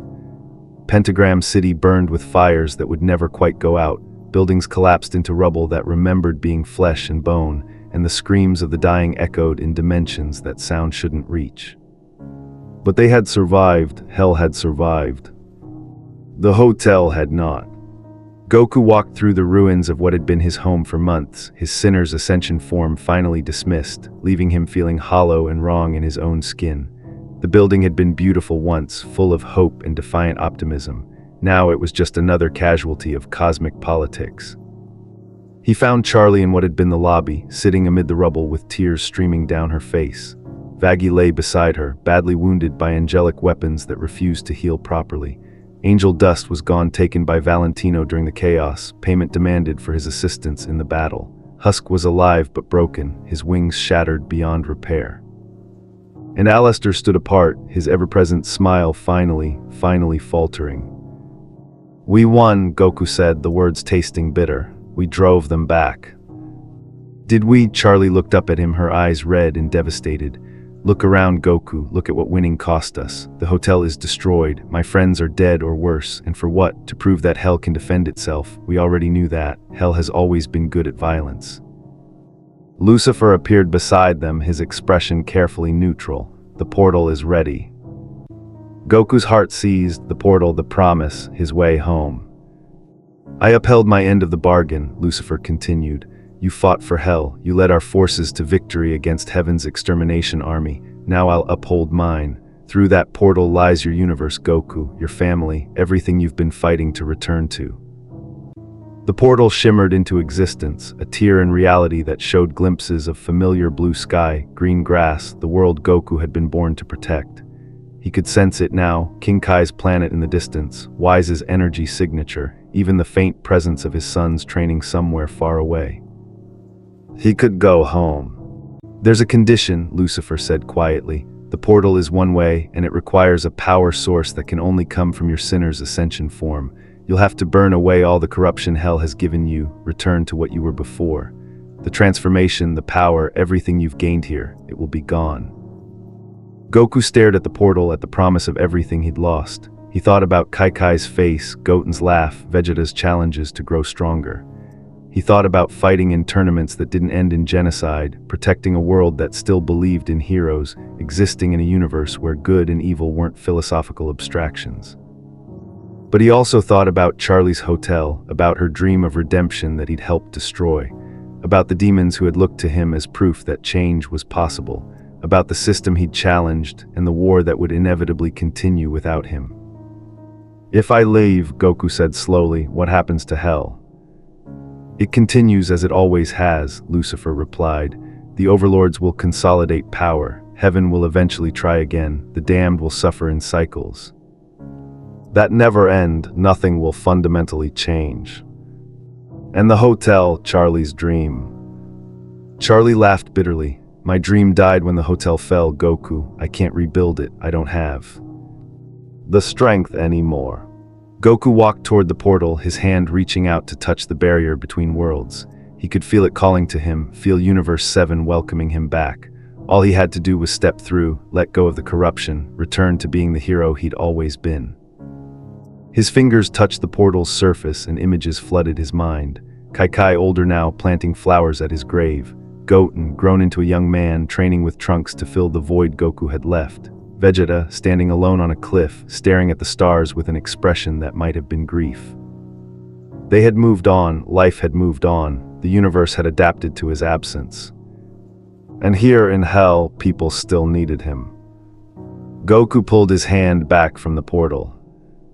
"What are you doing?" Lucifer asked, genuine surprise in his voice. "Making a choice," Goku said. He turned away from the portal, away from home, away from everything he'd been fighting to reclaim. "You were right about one thing, heaven's system is broken, but hell's isn't any better. You've both created eternal cycles that serve no purpose except maintaining the status quo." He walked back to Charlie, extending his hand to help her up. "I can't go home knowing I'm leaving people here to suffer forever. I can't return to being a hero in one universe while abandoning my responsibilities in another." "Goku, no," Charlie protested. "You've sacrificed enough, you've earned your way home." "Have I?" Goku looked at his hands, at the power that still lurked beneath his skin. "I've killed angels, Charlie, I've embraced corruption. I've become exactly what hell wanted me to be, a weapon powerful enough to challenge heaven. If I go home like this, I'm not the person my family remembers, I'm something else entirely." The sinner's ascension pulsed within him, confirming the truth. The transformation wasn't just power, it was identity. It had changed him on a fundamental level that couldn't be undone simply by returning to Universe 7. He would carry hell's corruption with him always, a permanent scar on his soul. "So instead of going home corrupted, you're choosing to stay in hell permanently?" Lucifer asked, his tone unreadable. "I'm choosing to finish what we started," Goku corrected. "Charlie's hotel wasn't wrong, it was just incomplete. Redemption isn't about returning to heaven's slavery or accepting hell's torture. It's about transformation, about becoming something better than what either realm allows." He powered up, not into the sinner's ascension, but into something new. The corruption and the purity within him began to merge differently, to create a form that was neither fully demonic nor divine. Golden light mixed with crimson shadows, angel wings merged with demon horns, and Goku stood transformed into something unprecedented. "I'm going to rebuild the hotel," he declared, "but not as a path to heaven, as a true alternative, a place where souls can choose their own destinies, whether that means redemption, transformation, or simply learning to exist without causing more harm." "That's impossible," Lucifer said. "The cosmic order won't allow it." "Then I'll change the cosmic order," Goku replied with absolute conviction. I've shattered every limit I've ever faced. I've surpassed gods and matched angels. And I'll do it again as many times as necessary, until hell and heaven both understand that existence should be about choice, not predetermined judgment. The portal began to fade, its energy source withdrawing as Goku committed fully to staying. He watched it close, watched his last chance at returning home disappear like morning mist, and felt something in his chest crack and bleed. But he also felt purpose. Real purpose, not the simple heroism of protecting the innocent, but the complex work of restructuring reality itself to be more just. Charlie was crying again, but this time with something like hope. You're really staying, even though it means never seeing your family again. I'm staying because it's the right thing to do, Goku said. And maybe, if I can transform hell into something better, if I can prove that redemption without subjugation is possible, then eventually I'll have earned a different kind of homecoming. Vaggie reached up from her position on the ground, her hand finding Goku's. You're either the bravest soul I've ever met, or the stupidest. Probably both, Goku admitted with a smile that was only slightly pained. Lucifer watched him with an expression that might have been respect. Very well, Saiyan, you've chosen damnation over paradise. Let's see if you can actually accomplish the impossible, or if hell will simply grind you down like it has every other idealist who's tried to change it. I'm not just another idealist, Goku said. I'm Son Goku, and I don't know how to quit. In the ruins of the Hazbin Hotel, surrounded by the devastation of war and the weight of impossible choices, a new kind of revolution began. Not through violence or power, but through the simple, radical act of choosing to stay when leaving would have been easier. And in the distance, in a universe far away, Kai looked up at the stars and whispered a prayer for a husband who would never answer. But in hell, that husband was finally becoming who he was always meant to be. 6 months after the extermination war, the new Hazbin Hotel rose from Pentagram City's ruins like a defiant middle finger to cosmic fate. It was different from Charlie's original vision.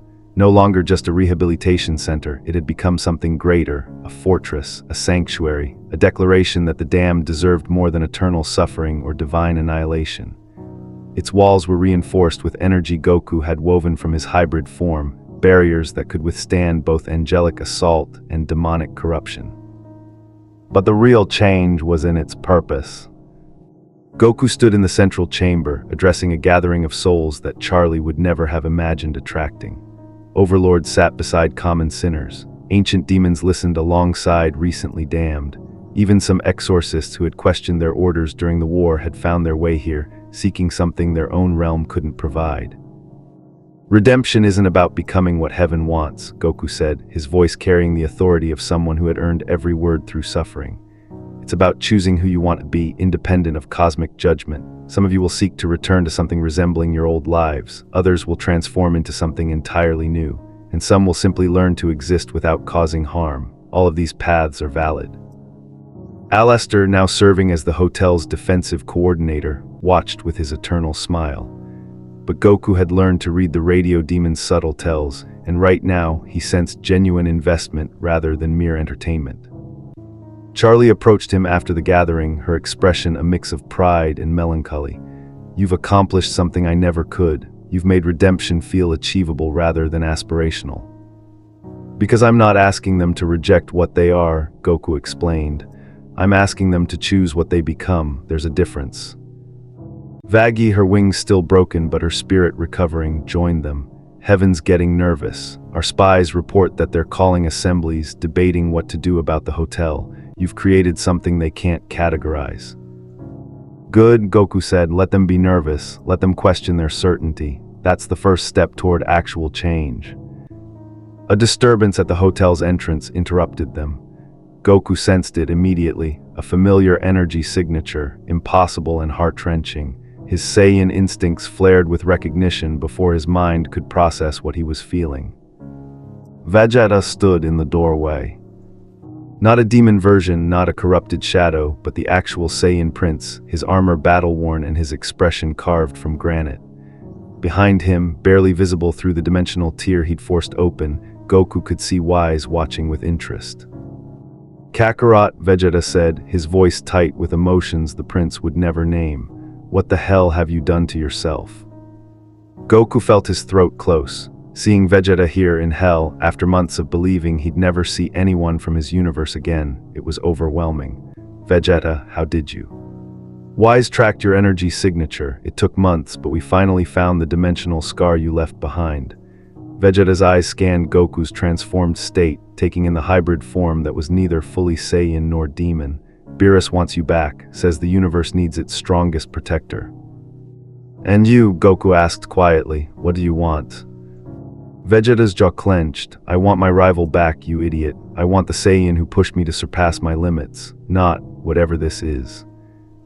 The words cut deeper than any weapon, because Vegeta was right. Goku wasn't the same person who had left Universe 7. The corruption, the choices, the fundamental transformation of his soul had changed him irrevocably. I can't go back, Goku said. Even if I wanted to, the portal would require me to burn away everything I've become here. And I've made commitments, Vegeta. These people need me. These people are demons, Vegeta snapped. Damned souls who earned their punishment. Since when do you prioritize them over your actual family? Since I realized that families aren't just blood, Goku replied. Since I understood that need isn't determined by virtue. These souls are suffering, Vegeta. Trapped in cycles they can't escape, judged by standards that were rigged against them from the start. If I can help them, if I can transform this system into something more just than Tai's worth abandoning your sons, Vegeta interrupted. Gohan asks about you every day. Goten still believes you're coming home, and Kai, the prince's voice actually softened. She's dying, Kakarot, slowly, from some illness that Earth's doctors can't treat. She's asking for you. The world tilted. Kai dying, his Kai who had waited for him through death and resurrection and universe-ending battles. The woman who had given him a family, who had believed in him even when he didn't deserve it. How long? Goku whispered. Months, maybe a year if she's lucky. Vegeta's expression was unreadable. Wise can keep the portal open for 1 hour. You can see her, say goodbye, give her closure. Or you can stay here with your demons and let her die wondering why you chose them over her. It was an ultimatum disguised as an offer, and Vegeta, damn him, knew exactly how to make it hurt. Goku looked at Charlie, at the hotel they'd built, at the souls who had started to believe that change was possible. Then he looked at the portal, at the glimpse of his universe beyond, at the chance to give Kai the goodbye she deserved. 1 hour, he confirmed. Vegeta nodded. After that, the dimensional barrier will seal permanently. This is your only chance, Kakarot. Choose wisely. Goku stepped toward the portal, his heart being torn in directions that should have been impossible. But before he could cross through, Alastor's voice stopped him. A word of warning, old friend. If you cross that barrier, Hell's corruption will react violently to Universe 7's pure energy. Your sinner's ascension form will try to protect you by consuming more of your original self. You might make it back to Earth, but you won't be the Goku your wife remembers. You'll be a demon wearing his face. Then what am I supposed to do? Goku demanded, his control finally cracking. Let her die alone. Let my family suffer because I'm trapped here playing savior to people who might not even want to be saved. You're supposed to make the choice that you can live with, Charlie said gently. Whatever that is, we'll support it. Goku closed his eyes, centering himself the way Master Roshi had taught him decades ago. He thought about Kai's smile, about the life they could have had if cosmic fate hadn't intervened. He thought about his sons, about the father they deserved versus the demon he'd become. And he thought about the souls in the hotel, about the revolution they were building, about the chance to transform damnation into something bearable. Vegeta, he said finally, tell Kai I love her. Tell her I'm sorry I can't be there. Tell her that I'm doing something important, something that matters, and that I hope she can forgive me for choosing it over saying goodbye. You're staying, Vegeta's voice held disbelief and disgust in equal measure. You're actually choosing hell over your dying wife. I'm choosing to finish what I started, Goku corrected. If I go back now, I abandon everyone here to the same systems that caused their damnation. I condemn them to eternal cycles of suffering because I was too selfish to see my commitment through. And I don't think Kai would want me to make that choice. She married a hero, Vegeta, someone who protected people even when it cost him everything. I'm honoring her memory by being that person. Vegeta's Kai flared with rage. You want to honor her, be there when she dies, hold her hand, tell her she meant something, give her the dignity of closure. I can't, Goku said, and felt something in his soul shatter with the admission. Because if I go back even for an hour, I won't be able to leave again. I'll see her face, hear her voice, remember everything I gave up, and I won't have the strength to return to hell. I'll choose her over everyone here, and the hotel will fall, and nothing will change. Tears were streaming down his face now, the first time he'd cried since arriving in hell. So tell her I love her, tell her I'm sorry, and tell her that I'm trying to make my damnation mean something. Vegeta stared at him for a long moment, his expression cycling through rage, contempt, and finally something that might have been understanding. You've changed, Kakarot, and not for the better, but he powered down, his Super Saiyan form fading. But maybe that's what hell needed, a hero stupid enough to choose it over paradise. The portal began to close, Wise's energy withdrawing. Vegeta stepped back toward it, his final words barely audible over the dimensional collapse. I'll tell her, and then I'll never forgive you for this choice. The portal sealed and Goku collapsed to his knees, the weight of what he'd given up finally crushing him. He had chosen hell over heaven, damnation over family, a revolution over the woman he loved. And it was the right choice. He knew it was the right choice. So why did it feel like dying? Charlie knelt beside him, her hand on his shoulder. Your tea. He bravest person I've ever met. I'm the stupidest person you've ever met, Goku corrected through his tears. Those aren't mutually exclusive, she replied. In the months that followed, Goku would channel his grief into purpose. He would train souls who had given up on themselves, challenge overlords who abused their power, and slowly, painfully, begin to transform hell into something that resembled justice rather than abandonment. And when the news eventually reached him through dimensions that Kai had passed peacefully, surrounded by family, he would allow himself one day of mourning before returning to the work. Because that was what heroes did. They carried their pain, transformed it into purpose, and kept fighting even when the cost was everything they loved. That was redemption's true form, not the absence of suffering, but the choice to make suffering meaningful. 50 years after the extermination war, hell had changed. Not completely, the fundamental nature of damnation couldn't be erased overnight, but gradually, persistently, the realm had transformed under Goku's influence into something that resembled rehabilitation rather than mere punishment. The hotel had expanded into a network spanning multiple rings, each one offering souls chances to grow beyond their sins. Goku stood at the edge of Pride Ring, looking out over Pentagram City, and barely recognized it. Where once violence had been constant, now it was occasional. Where overlords had ruled through fear, now they led through actual merit or didn't lead at all.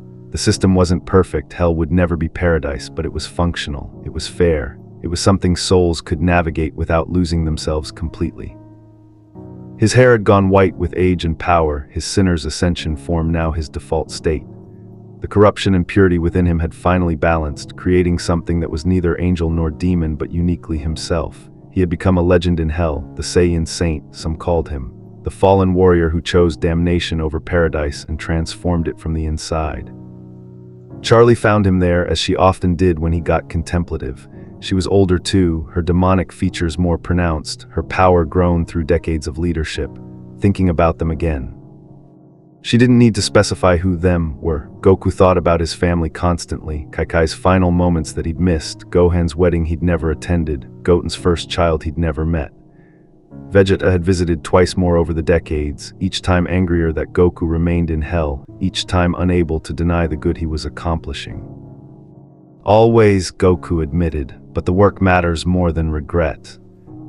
Does it? Charlie challenged gently.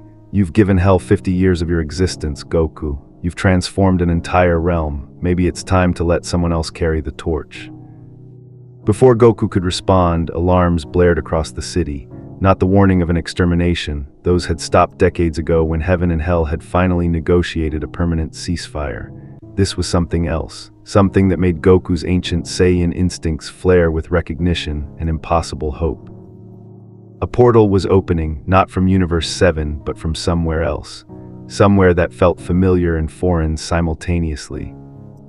A figure stepped through and Goku's heart stopped. It was him, another Goku, younger but somehow older, wearing clothes he didn't recognize and radiating power that felt like home. Behind him stood Vegeta, Gohan, Piccolo, and others, a full delegation from Universe 7.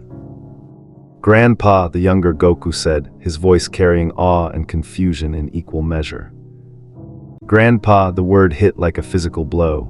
Goku looked at the young Saiyan before him and saw features that were his own mixed with Kaikai's delicate bone structure. "Who?" "I'm Goku Jr., the young warrior said, "your great-great-grandson, and we've been searching across dimensions for 50 years to find you and bring you home." The delegation stepped forward and Goku saw them clearly now. Gohan, ancient and powerful, his mystic form evolved beyond anything Goku had imagined. Vegeta, somehow still alive through sheer spite and Saiyan biology, his face carved with decades of waiting. Piccolo, ageless and patient, Bulma's granddaughter, Trunks and Goten's children. "The dimensional wound finally stabilized," the elderly Gohan explained. "We've spent decades building technology that could reach through it. We came to bring you home, Dad, to give you the ending you deserve after sacrificing so much." Goku looked at them, his family, his legacy, the universe he'd abandoned, and felt everything he'd suppressed for 50 years come crashing back. The longing for home, the grief for Kaikai, the desire to know his descendants and see what his universe had become. But he also looked at hell, at the hotel network, at the souls who had learned redemption was possible because he had shown them. "I can't," he said and watched their faces fall. "This is my home now, these people need me." "These people are demons," Vegeta snarled, still the same after all these decades. "You've wasted 50 years on the damned when you could have been with family." "They are my family," Goku countered, "and I haven't wasted anything. I've built something that matters, Vegeta. I've proven that change is possible even in the deepest damnation. That's worth more than any tournament or training session." Goku Jr. stepped forward, his young face determined. "Then teach me. Let me stay here and continue your work while you go home. You've earned your rest, Grandpa."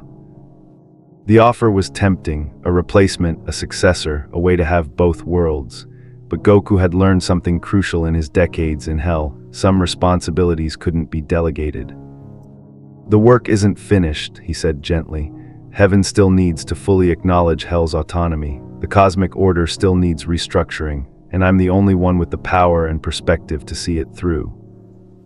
He looked at his aged son, at the family he'd never known. "But I want you all to know, every day I spent here I thought about coming home. Every soul I saved, I imagined it was preparing me to deserve seeing you again. You were never forgotten. You were the reason I kept fighting when Hell tried to corrupt me completely." "Then come back," Gohan pleaded. "Please, Dad, we've lost so much time already." Goku smiled, and it was the saddest expression anyone had ever seen. "I can't, because the moment I step through that portal, the moment I choose Universe 7 over Hell, everything I've built here will crumble. The souls will lose hope, the overlords will seize power again, and Hell will return to being a prison of eternal suffering rather than a place of transformation." He powered up one final time, his sinner's ascension form blazing with 50 years of accumulated power. "But I can give you this, a piece of my energy, my knowledge, my experience. Take it back to Universe 7, share it with everyone. Let them know that Son Goku didn't die a victim of cosmic error. He chose to transform damnation itself, and he succeeded." He placed his hands on Goku Jr.'s shoulders, transferring decades of wisdom and power in a rush of energy that made the young Saiyan gasp. "Carry on my legacy there, while I carry on my work here, and know that even though I can't return, I'm proud of what you've all become." The delegation stood in silence, processing the finality of his decision. Finally, Vegeta spoke, his voice rough with emotion he'd never admit to. "You always were an idiot, Kakarot, but you're an idiot who kept his principles even when it cost everything. I can respect that." They embraced, Vegeta and Goku, rivals across lifetimes, and then the delegation stepped back through the portal. Goku watched them go, watched his last chance at returning home disappear, and felt peace settle over him. Because he had finally become what he was always meant to be. Not the strongest fighter, not the greatest hero, but someone who transformed impossible situations through sheer refusal to accept that change was impossible. Charlie took his hand as the portal sealed. No regrets. "Millions of regrets," Goku admitted, "but no different choices I would make." In the distance, a new soul arrived at the hotel, lost, confused, afraid. Goku felt it through his connection to Hell's essence and smiled. There was always more work to do, always more souls to guide, always more proof needed that redemption was possible. And he would be there for all of it. The legend of the fallen warrior would endure through eons, the Saiyan who chose hell over heaven and transformed damnation into something resembling hope. Future generations would debate his choices, question his priorities, wonder if he was hero or fool. But in the hotel, in the network of redemption he'd built, in the souls he'd saved and the systems he'd changed, the truth was undeniable. Son Goku had found his true purpose in the last place anyone would look for it. And he had never been happier. 10,000 years after Goku's choice, a young demon sat in the grand library of what was now called the Eternal Hotel, reading from ancient texts that documented the transformation of hell itself. "Teacher," the demon asked the elderly figure meditating in the corner, "is it true that the Saiyan saint chose to stay here forever, that he gave up paradise to help us?" The figure opened eyes that still gleamed with power after millennia. Son Goku, now more legend than person, smiled at his student. "Paradise is overrated. I found something better here, purpose." And in that moment, in that simple truth, the meaning of redemption finally made sense. Not escape from suffering, but transformation of it into something meaningful. Not return to what was, but evolution into what could be. Not surrender to fate, but the choice to reshape it entirely. That was Son Goku's true legacy. And it would endure forever.